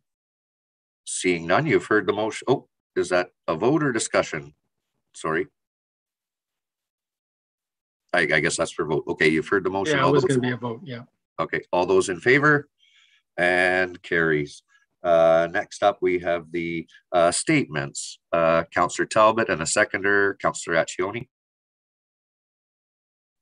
Thank you, Your Worship. I'll move that Woodstock City Council receive the statement of revenue and expenditure and the statement of capital expenditures for the period ending September 30th, 2021 as information. Thank you. Discussion?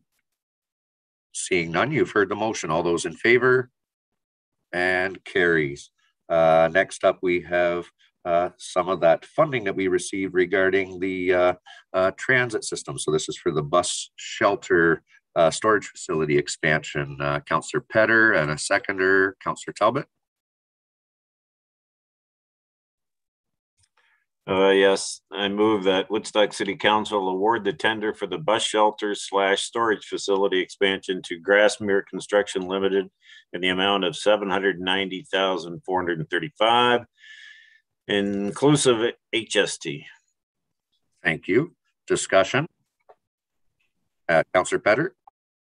Yeah, I just wondered if we could get through the mayor, get Mr. DeHaan to talk about this for a minute. Your Worship, through the councillor, yes, as the mayor mentioned, this is one of those projects that's being funded through the public transit stream, and the fund provides just over 83% of the project costs. So the city actually is only responsible for like 17%. So it's a great deal for us. The city put in an application a couple of years ago and was successful in getting it.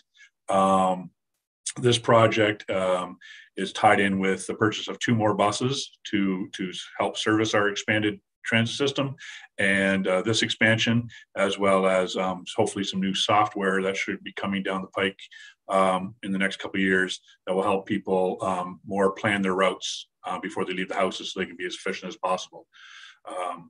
So yeah, we're pretty pleased about this, and hopefully the construction will be beginning in the spring. Thank you. Further discussion?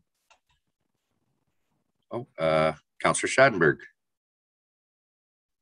Yeah, through the mayor again to our city engineer, Harold DeHaan. I just wanted to clarify something from the report, that the actual successful bid, Tilsonburg Construction Company, is actually under the projected bid for the project, or what was budgeted for the project. Your worship, through the councillor, that is correct. Thank you. Further discussion? Seeing none, you've heard the motion. All those in favor? And carries. Next up, we have the county road rationalization. We'll go with Councillor Schadenberg, and a seconder will be Councillor Accioni. Yeah, the Woodstock City Council refer the report regarding county road rationalization and the transfer of Bonds Corner Road from the County of Oxford to the City of Woodstock to the bylaw section of the agenda. Thank you. Discussion? Seeing none, you've heard the motion. All those in favor?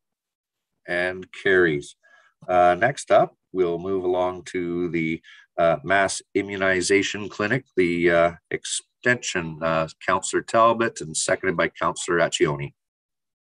I'll move that Woodstock City Council authorize the mayor and clerk to sign the amending agreement with Southwestern Public Health to help facilitate the continuation of the Mass Immunization Clinic until March 31st, 2022. Thank you. Discussion? Seeing none. Oh, Councillor Schadenberg. Yeah, from the mayor, I guess, through to our Director of Parks and Recreation, Brian Connors. Does this make much of an effect to the City of Woodstock, because they're using the golf hall at the Reeves Community Complex to continue this through now until March 31st?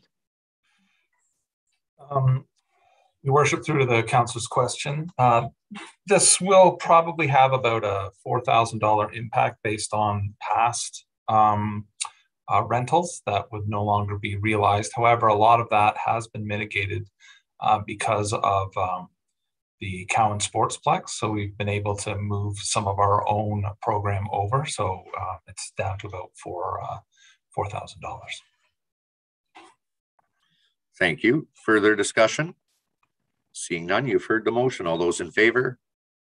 And carries. And that would take us to the Community Investment Plan Agreement for 375 Dundas Street. Councillor Accioni, and a seconder, Councillor Tate. Thank you, Your Worship. Moved by myself, the Woodstock City Council approve the Community Improvement Plan application for 375 Dundas Street, and that the mayor and clerk be authorized to sign the necessary agreements, and further that the approved funds be taken from the downtown reserve for these projects. Thank you. Discussion? Seeing none, you've heard the motion. All those in favor? And carries. And that'll take us along to the video surveillance and record retention schedule update for the clerk's department. Councillor Tate, and the seconder, Councillor Accioni. Woodstock City Council adopt Council Policy GA026 Video Surveillance Policy, and further that Woodstock City Council refer the updated records retention schedule to the bylaw section of the agenda. Thank you. Discussion? Councillor Accioni. Yes, through Your Worship, to, I'm going to guess our CAO, just if somebody could speak to this for the public knowledge, or who this would go to, maybe Chris then? I think I would direct that one through to the clerk's department. Okay. Thank you.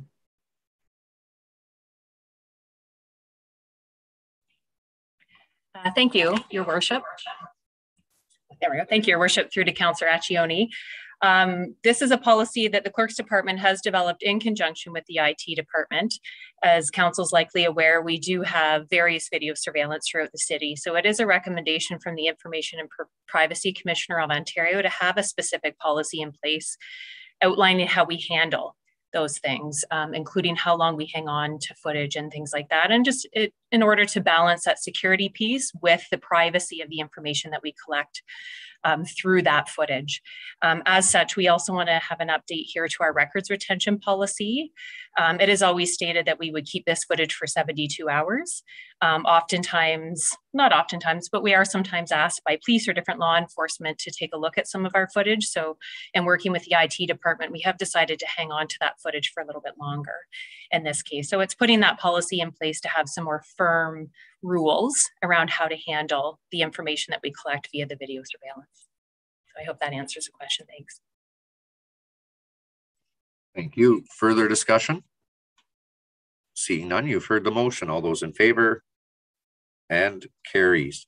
And next up, we have the Human Resources Report for the non-union compensation adjustment. Councillor Petter and second by Councillor Talbot. Yeah, I move that Woodstock City Council approve compensation and benefit adjustments for non-union staff for 2021, excuse me, 2022 and 2023, consistent with the memorandum of settlement negotiated with QP Local 1146 outside unit. Thank you. Discussion? Seeing none, you've heard the motion. All those in favor? And carries. And that'll move us right along to new business. Councillor Tate.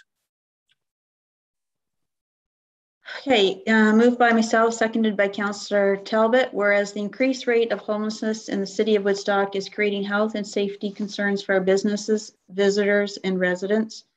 And whereas these concerns are disproportionately impacting the city's downtown, and whereas increased security in the downtown is needed to help address these concerns, now therefore be it resolved that the Woodstock City Council directs staff to hire full-time contracted security to monitor Museum Square, Market Centre, and City Hall.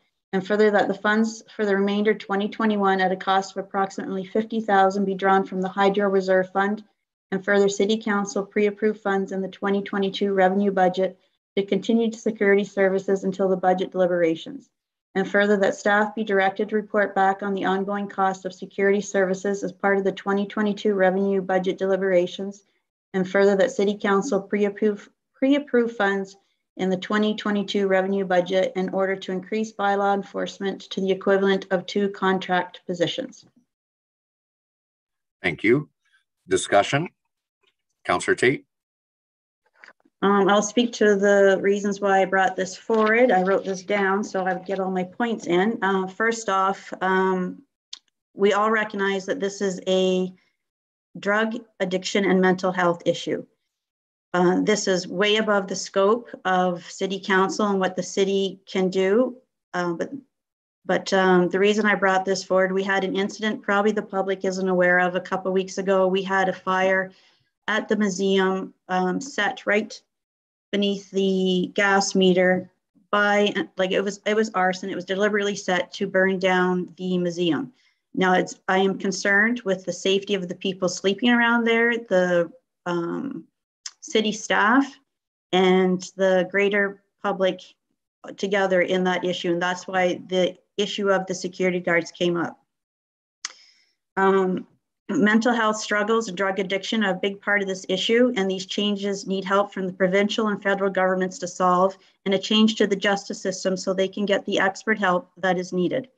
However, we can take some measures to make a difference and to keep our community safe for everyone to enjoy. As the letter from the Museum Advisory Committee said, we need to see the problem for what it is and not be intimidated to do so.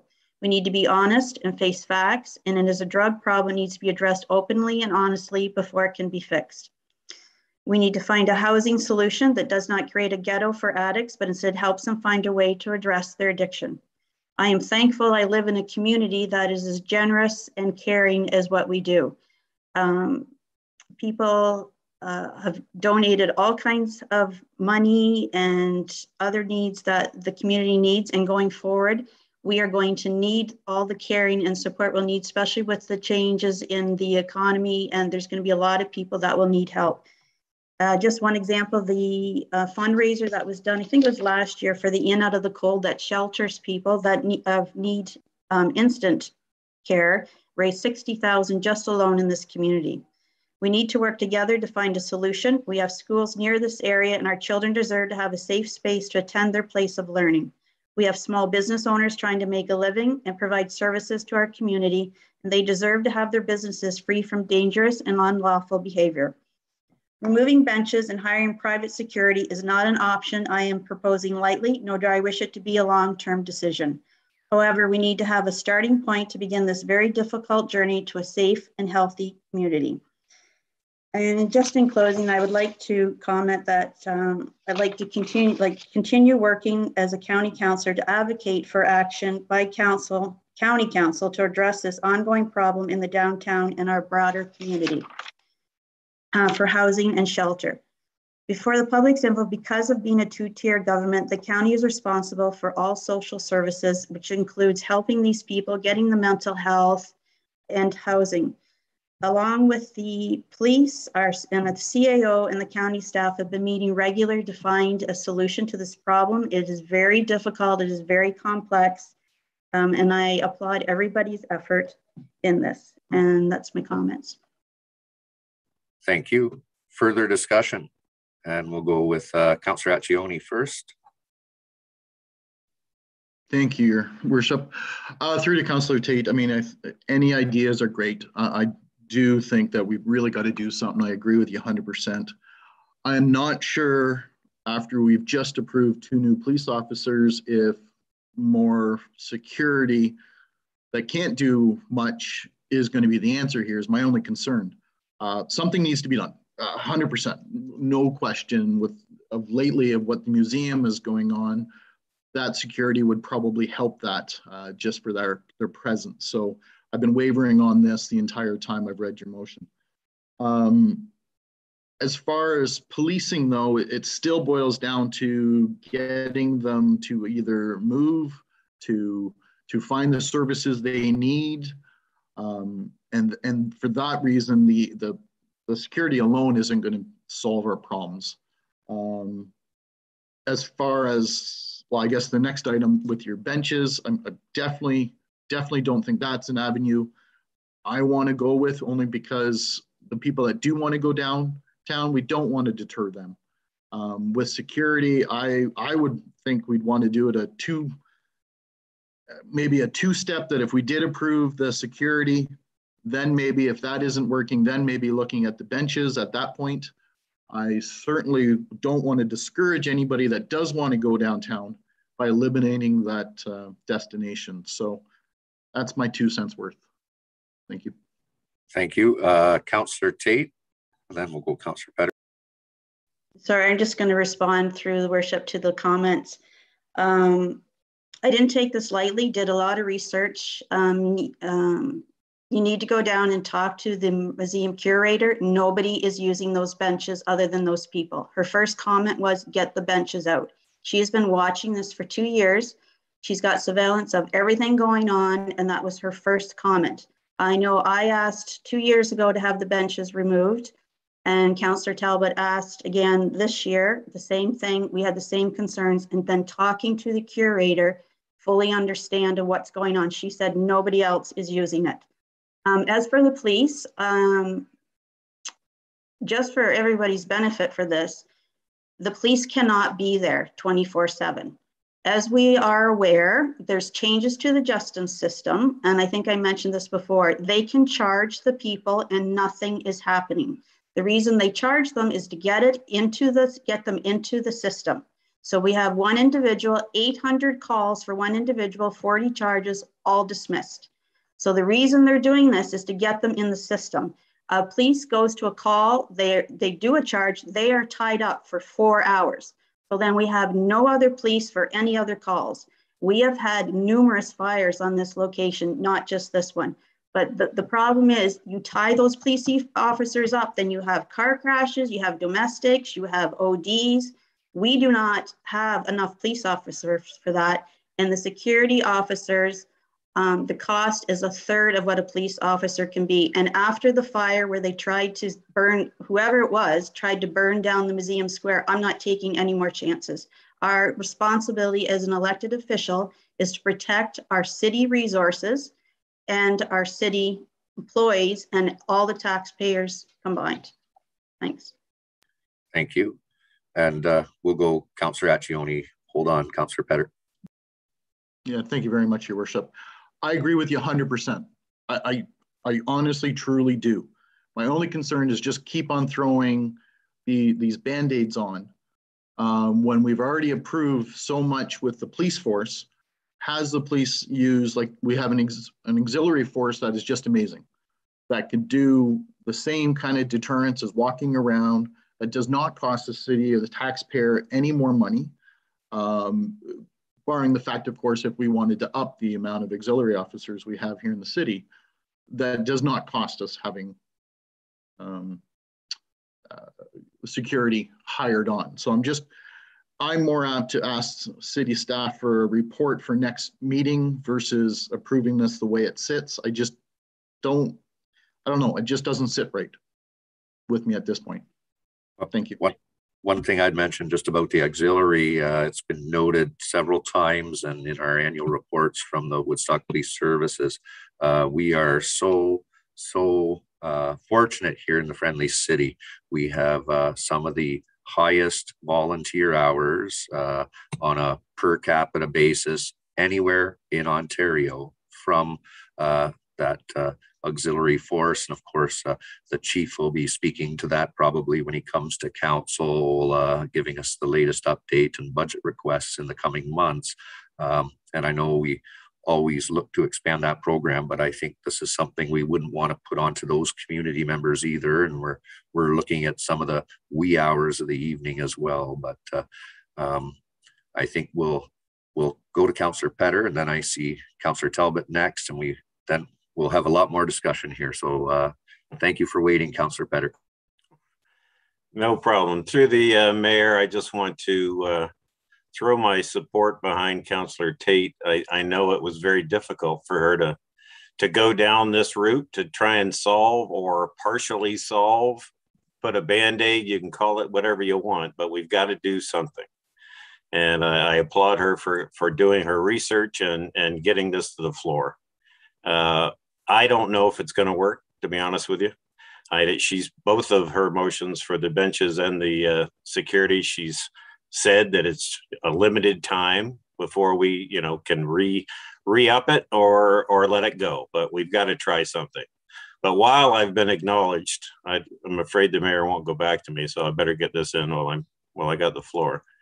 The Museum Advisory Board, all of council received a letter from the advisory committee, and very well worded, but totally inappropriate in my mind. The advisory committee is there to advise council and to make suggestions and do all kinds of things, but none of them says that they should demand that council do something. And I take offense to the letter that they wrote. The fact that it made the radio station and social media is even worse. If it was just an internal letter, that'd be one thing. I know a lot of the people on that committee, and I'm surprised that they would make demands when they should know that we've been struggling with this. And I agree, they've been struggling tremendously with all these issues. And yes, they are volunteers. And do I appreciate their volunteering? Absolutely. I don't want them to get the wrong idea. I just took offense when this letter went public. I'm still offended by it that they were going to demand from us certain things. They didn't give any solutions. They told us about the problems, which we were well aware of. We've been aware of them ever since I got back on council. I realize you guys have been dealing with this for a long time. So I just wanted to get that in, but I wanted to make sure everybody understands I'm in full support of Councillor Tate's motion. It may not work, I don't know, but it's certainly something to try. Thank you. Thank you. And if throughout this discussion more comes up, I definitely will call on you again, Councillor Petter. Don't worry about that. Now ordering, I think we're going to go Councillor Talbot next. Thank you, Your Worship. This could go on for a while because it's quite a dilemma, I guess, for our community. And I think we look at it that it is only our community, but it's not. It's everywhere. And, you know, we have been highly criticized for not doing anything. But I haven't had anybody come up with me with any suggestions to make it better. So we're doing the best we can and working with as many people that can help. So this is just a beginning, but the BIA, which I now sit on, we had a special meeting last week with our membership, and we invited the CAO from the city. We had Chief Longworth there, and we also had Lisa Lanthier from the county present. And it was an hour-and-a-half meeting, well attended by BIA members, and it was great to hear what people are experiencing. I mean, everybody is experiencing the same thing, but I think it was a good opportunity for them to be heard. So even though this doesn't seem like a huge step, as Councillor Tate has stated, we do need to protect our resources. And I was in correspondence with the police chief because I ran into an incident yesterday downtown. I was downtown for 3 hours and not participating, but watching the goings on of something. And I actually called the police station looking for help. And unfortunately, they were unable to get to me because it was not a priority call. It was just something that I couldn't or didn't feel comfortable looking after myself. In speaking with the chief, they had 53 calls yesterday. It was all hands on deck. They were all over doing so many more important calls than what I was looking for. And I think that it was an unusual day to have had so many, but as our city grows, we are experiencing more serious calls and more serious things happening within the community. And I think it can be frustrating for our citizens to not get response. So the idea of a security guard watching over 3 historic buildings in our downtown area, which we're very proud of and don't want to have anything happen, I think is going to be at least a beginning. In talking with some business owners downtown after the first fire, because there was 2 attempts, we had a security there and the business owners noticed a difference right away. So anything at this point is worth trying. And if it works, it's something that we can look at doing differently or on a long-term basis. We'll find out soon enough if it doesn't work. I'm going to address the chair issue or the bench issue in that motion. So I'm just going to stick to security, but we have 3 historical buildings that we need to protect. And it's the heart of our community. It's our downtown. And the city has been looking at investing a large amount of money to expand what a great area it is down there. But if our buildings are burnt down and if they're not protected, there's not going to be anything there to go and visit. So hats off to Councillor Tate for coming up with this on a more permanent basis. And let's see where it goes. Let's give it a try. And it doesn't have to be permanent if some other solution can be found. Thank you. Thank you. And Councillor Schattenberg. Yeah, thanks a lot. First of all, I did have a couple of questions, but they've certainly been answered through our discussion so far. I was just kind of curious, and maybe the Treasury or the CAO can answer the question about taking the money from the Hydro Reserve Fund. Is there any other reserve fund we could possibly take the money from besides that one, or even some of the background as to why the Hydro Reserve Fund might have been selected? Yeah. Your Worship, through to Councillor Schadenberg, it's a reserve fund that we have that is discretionary, and council can spend it as it sees fit. We did not have enough money in our contingency fund, which is where we would generally go to first, and we just felt that this was the best place to take the 50,000. So the Hydro Reserve Fund, as opposed to the Hydro Legacy Fund, it's a different fund. Absolutely. We have a reserve fund that the city holds within the city. It's got nothing to do with our legacy fund. Thank you. Further discussion? Councillor Tate. Yeah, can I have a recorded vote, please?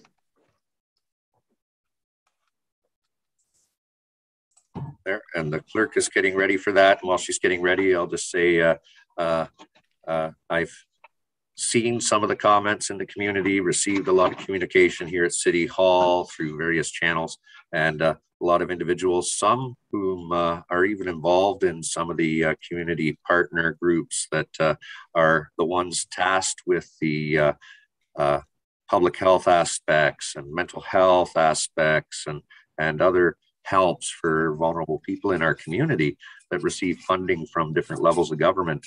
And I'm surprised by some of the comments, again, showing some misinformation. So there are a lot of different discussions that have been taking place, both here at the city, at the county, and through these other agencies. You know, there is not a one-size-fits-all solution, but just thinking about some of those stats that were mentioned on an individual basis of the police responses and the times before the justice system. And this kind of links back to the motion that we had sent out as a council through to the province and all the other municipalities, looking at some of the various ministries over the years and what programs have been introduced. And a rough calculation was done just on one individual here in our community that is fairly visibly problematic in the downtown core. And in 1 year, while the province can say that they don't have money to have a facility that would adequately house and get the treatment and rehabilitation that's needed, because that would cost upwards of $60,000. When you add up our paramedic response, our police response, our hospital response, our social services, Southwest Public Health, and then all these other agencies such as community health and mental health, and our own workers having to respond to pick up needles, etc., feces, all of the above, it's over $200,000 a year just on one individual, and they're still living on the street and they're not getting the help they need. We have outreach social workers here in the community. We have many others that have a lot more expertise than Woodstock City Council or the employees at the City of Woodstock. And as mentioned early on in the discussion, we are within a two-tier municipal government situation here. We've highlighted a lot of that in the past 6 months in the What's on Woodstock magazine for the community, because a lot of people who have come here from neighboring communities are not used to that aspect, that there's a differentiation on who does what. And this is not something that is directly within our control when we get to some of those softer social services and the justice issues and mental health. But as already stated by Councillor Tate, protecting our city assets and responding to this critical need right now, it is not the final solution. It might not be ongoing, but we're going to continue to hold the other levels of government's feet to the fire to make sure that we come up with a made in Woodstock, a made in Oxford solution. And maybe as we get through this, and like it's been stated by other councillors, this is all across Ontario, all across Canada, North America. We might be that example for other communities to emulate in the future. So with that, it looks like the clerk is ready. I'll turn off my mic and we'll go for the vote. Thank you.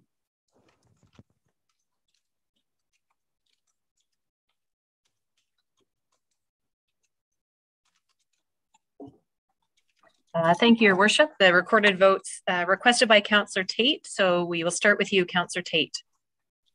Yes. Pardon me, I just have to get my sound going here. Sorry about that. Councillor Tate? Yes. Okay. Councillor Accioni? Or pardon me, I'm sorry, Councillor Talbot? Yes. Councillor Accioni, Yes. Mayor Birch, Yes.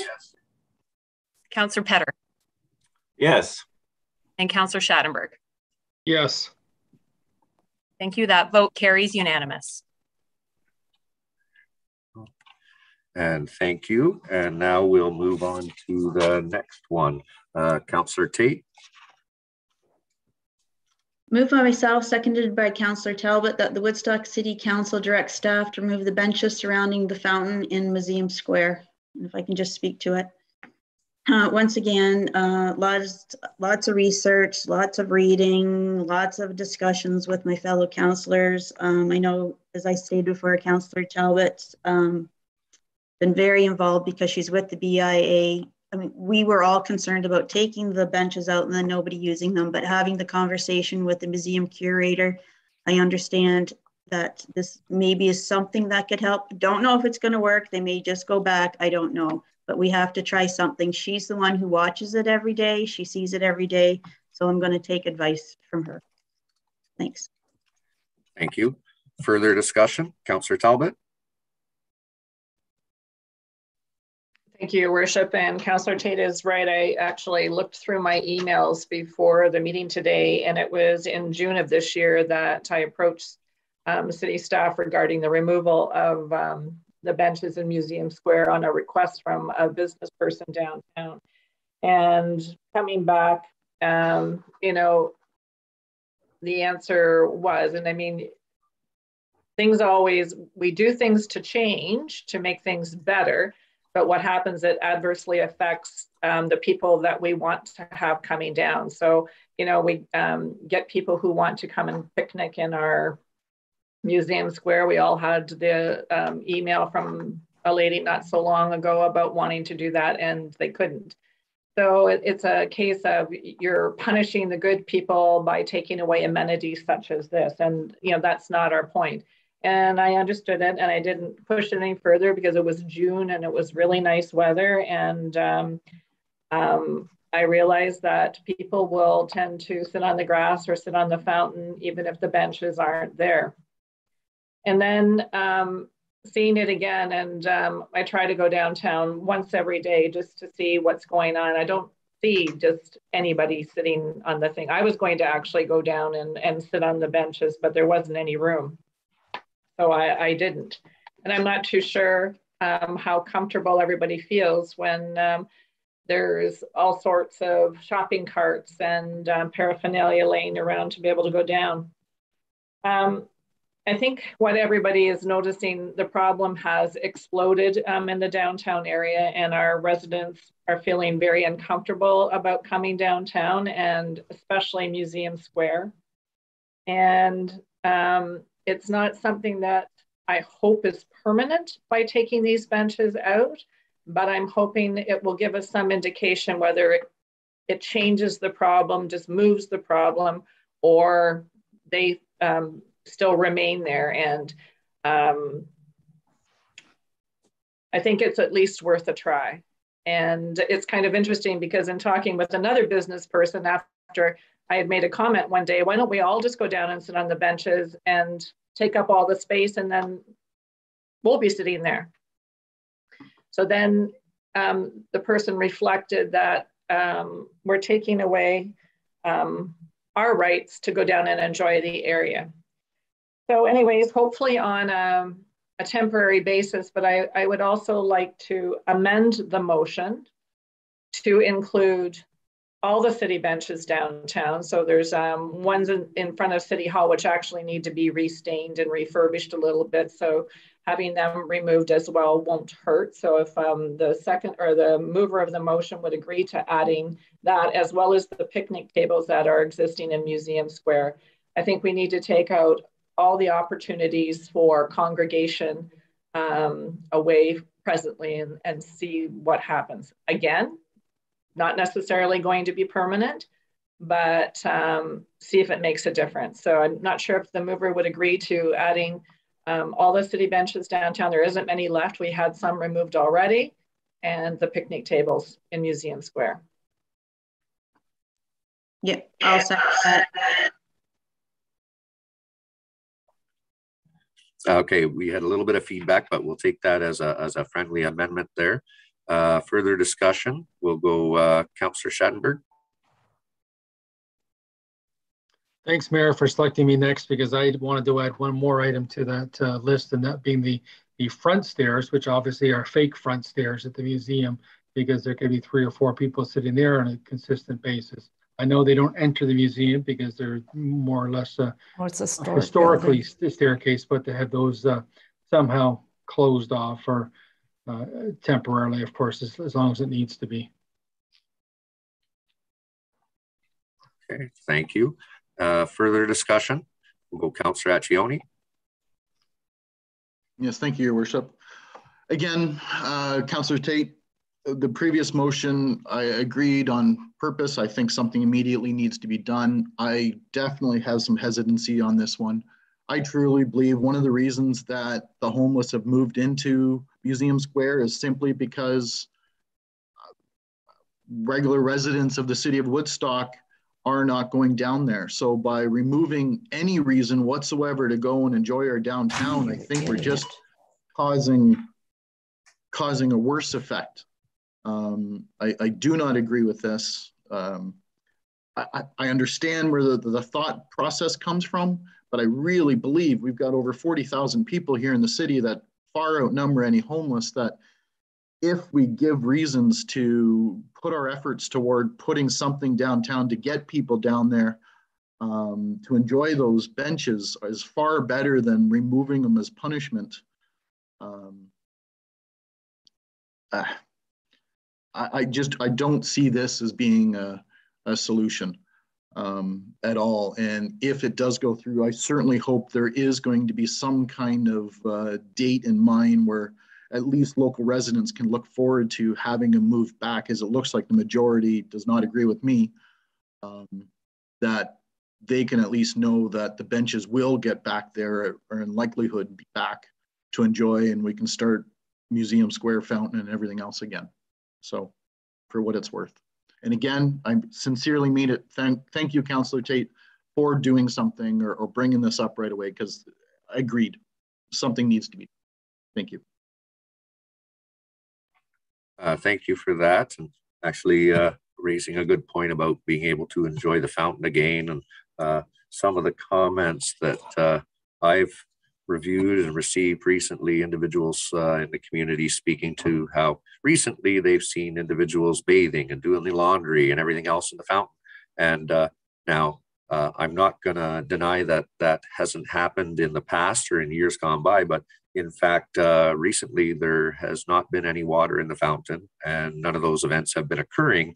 But there's individuals who are making comments that they saw this last week, they saw this yesterday, and there has not been water in that fountain, and none of those things have been happening. But I think by having some of these discussions and doing these short-term measures, at least people within the city can see that we are trying our best as a council within our own jurisdiction to do what we can to ensure everybody's enjoyment and safety of the community.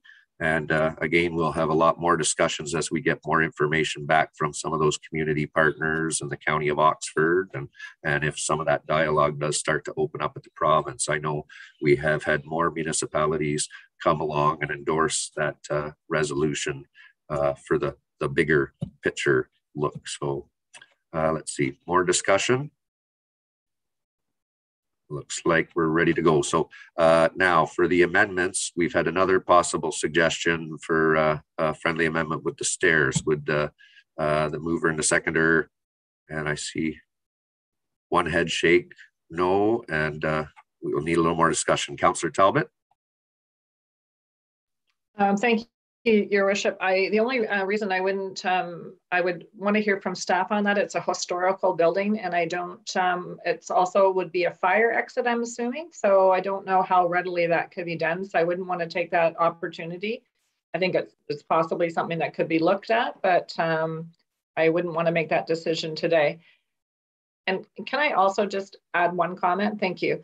I want everybody to understand that this isn't, homelessness and drug addiction and mental illness are 3 different things. And we have a lot of the combination of the three. And I sometimes think that people tend to lose sight of what we're actually dealing with. Homelessness is one thing, can be one thing, because someone can be homeless and not have any mental health issues or have any drug addictions. And then you can have them all separately. What we're dealing with right now, the majority of it is all three together. So, you know, I think, I know that there's been some comments about how we're not sensitive, how we're not respecting people's needs or problems that they have incurred, and we do. It's how to go about looking after all this. So these are, like I said, minor adjustments that we're trying to make to see so that the other 41,000 and some can enjoy the area as well. Thank you. And just in response to a report regarding the stairs, I don't think we would need a report. Yes, those stairs are part of our emergency exit procedure, so we wouldn't be able to remove them. But of course, now with the security, they can be monitored on a regular basis. Further discussion? So this is with the friendly amendment. So this would be the downtown benches and picnic tables, not limited to Museum Square, be removed by staff until further notice from council. All right. Everyone's comfortable with the vote? All those in favor? And opposed? And motion carries. Thank you. And next up, we will go to bylaws. Councillor Accioni. Yes, thank you, Your Worship. Moved by myself, seconded by Councillor Petter, that the following bylaws be given a first and second reading. 9490-21, a bylaw to repeal and replace bylaw 9340-19, being a bylaw to repeal and replace Schedule A of bylaw 9047.16, a bylaw which provided for the classification, retention, and destruction of records of the Corporation of the City of Woodstock. 9491-21, a bylaw to amend City of Woodstock Municipal Code by repealing and replacing thereto Municipal Code Chapter 330, entitled Fees and Charges. Also 9492-21, a bylaw to provide for the dedication and naming of parts of highways in the City of Woodstock. Number 9493-21, a bylaw to provide for the transfer of certain portions of roads from the County of Oxford to the City of Woodstock. Number 9494-21, a bylaw to amend zoning bylaw number 8626-10 as amended ZN-8-21-03 Dufferin Street. Bylaw number 9495-21, a bylaw to amend zoning bylaw number 8626-10 as amended ZN-8-21-05 Hunter in Oxford. Number 9496-21, a bylaw to amend zoning bylaw number 8626-10 as amended ZN-8-21-09 Nellis Street. And finally, number 9497-21, a bylaw to amend zoning bylaw number 8626-10 as amended ZN-8-21-13 part lot 16 concession 2. Perfect.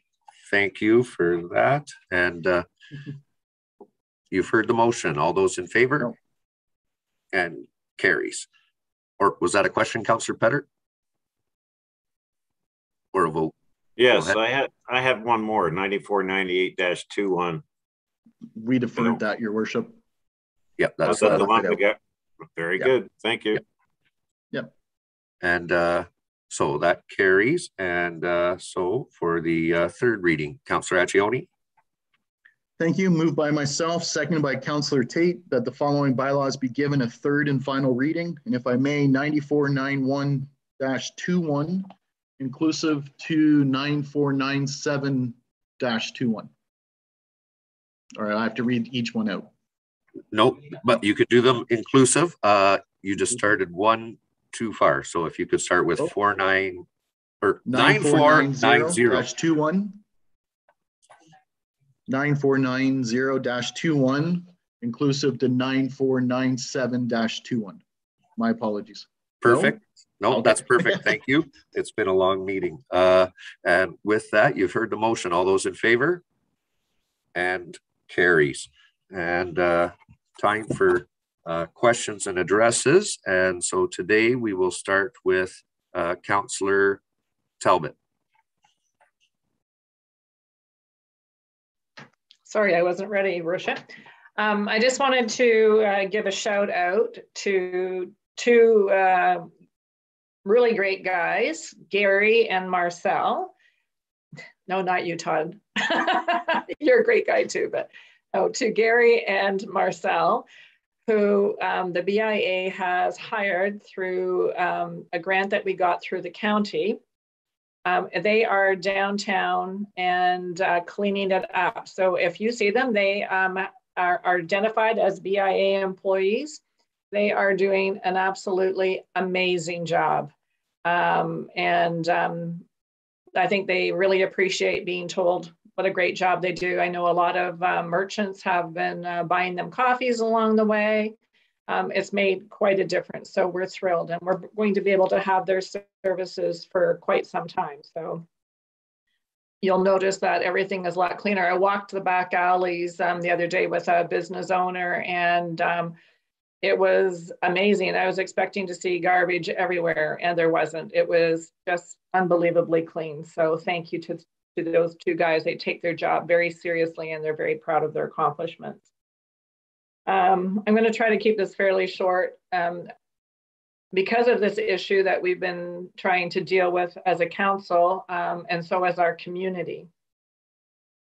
And I know I'm not on social media, but I know that a lot of new groups have started up in the recent weeks regarding this issue. And thank you for taking the time to feel that you want to participate. It's a wonderful thing. I think the old adage that it takes a village to raise a child, we all need to work together. And my comments would be, I think rather than working in silos, it would be nice that if we all work together.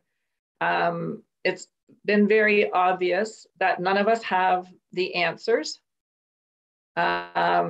We have lots of suggestions, but if we don't all come together and form one group as opposed to all the silos out there, we might miss some great ideas and some opportunity. And I think that we're a much stronger community if we work together. And I think that if everybody would consider pooling their resources and coming together, and we might have a better opportunity of being successful.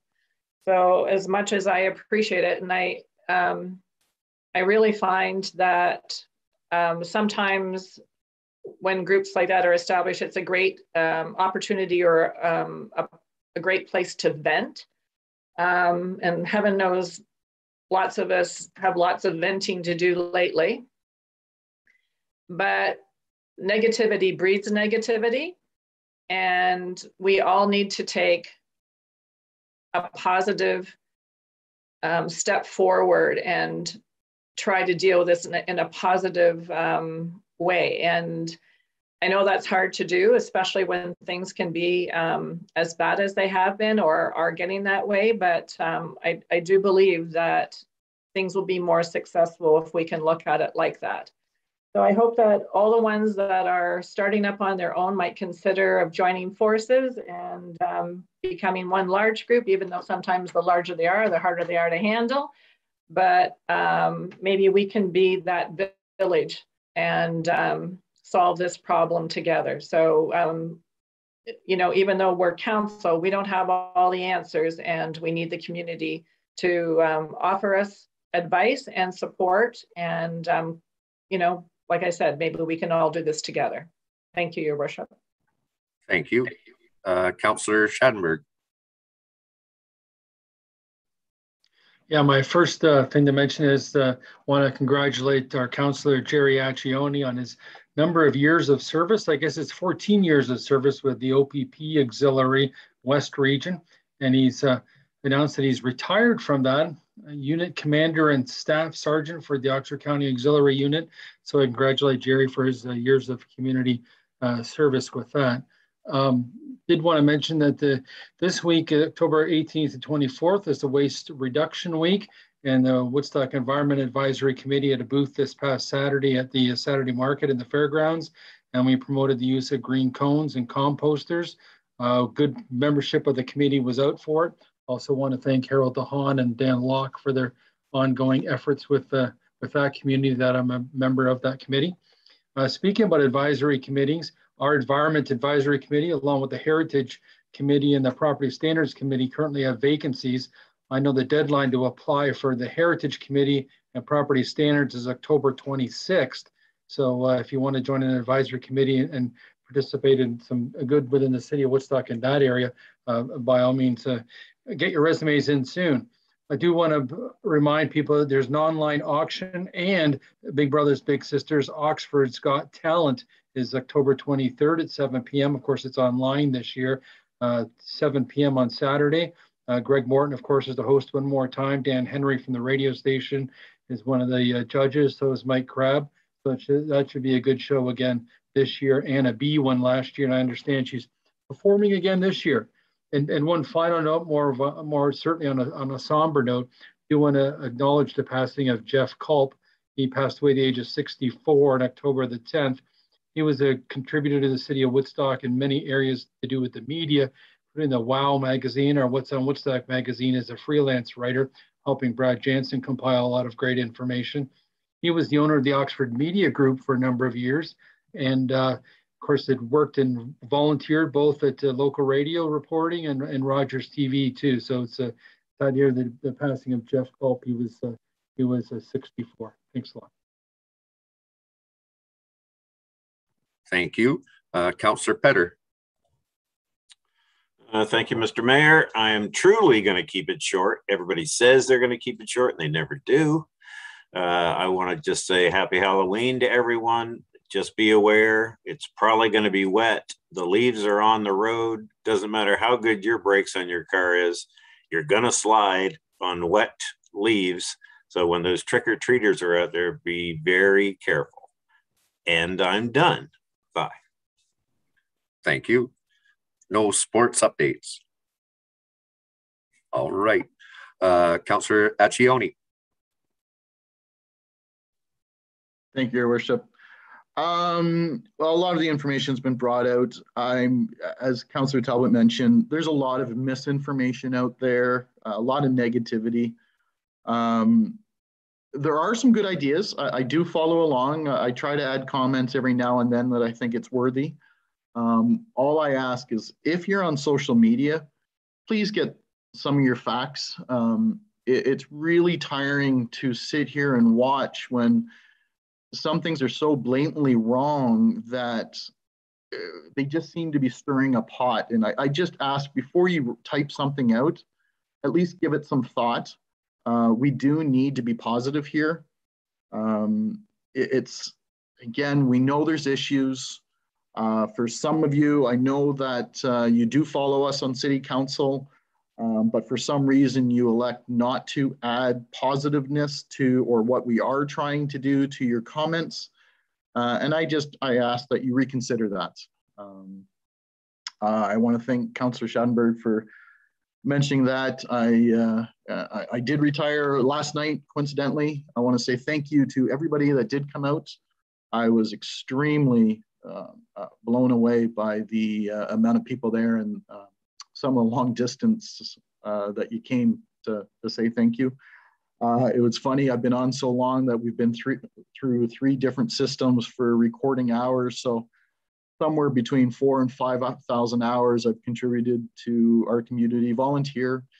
And the only reason I'm bringing that up is I'm a firm believer volunteers make a better community. So instead of just complaining about it, get out, find an organization that you are passionate about, come out. They all need help. If you really want to change our community, then please do something about it. And that's not typing it on a keyboard and being negative and getting things stirred up. Thanks, everybody. Happy Halloween. Be safe. And stay tuned to What's on Woodstock, of course, for everything that's going on. Thanks, everybody. Thank you. Councillor Tate.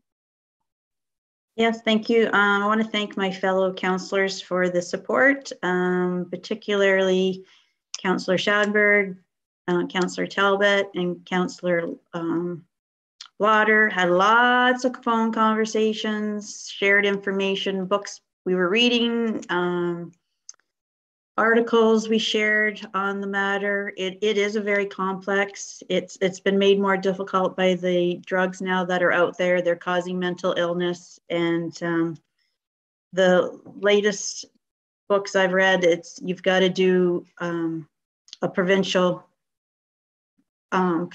funded and direction. So not every municipality is doing something different. It was very difficult to decide what to do, but I know this is just a small step, but hopefully it's short term. And I just want to thank everybody's support. And I have to mention staff also. Staff has put hours and hours and hours into this. What the staff has had to go through these last few years has been very difficult. Talking to Karen at the museum, I mean, she's got the brunt of it. It's right there, but the Parks Department, the hours that have been put in picking up needles. Our CAO, David Creary, trying to find a solution when the county has to take the lead, but because we are so vested in it, he's been helping. We know we have a new CAO at the county, and he's trying to get up to speed. And of course, the police chief, everybody working together. So thank you to all the hours and the extra hours they've put into this. So thank you, and that's it. Thank you. And remember that some of the excellence in our community is going to be celebrated by the Chamber of Commerce, and the deadline for those who are able to vote is coming up. It's November 1st. Very soon in the community as well, you will see the arrival of the Legion's poppy boxes. So that proclamation will be made in conjunction with the Legion and the Mayor's office very soon. So look for those poppy boxes to be coming out in the community.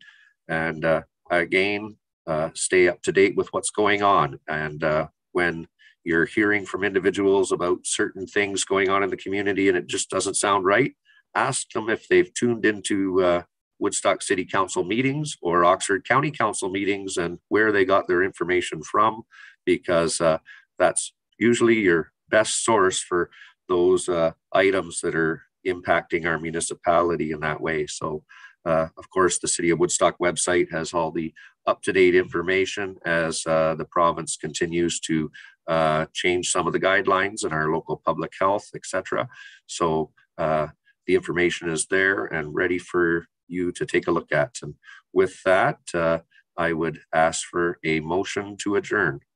And we'll go Councillor Petter, seconded by Councillor Schattenberg. All those in favor?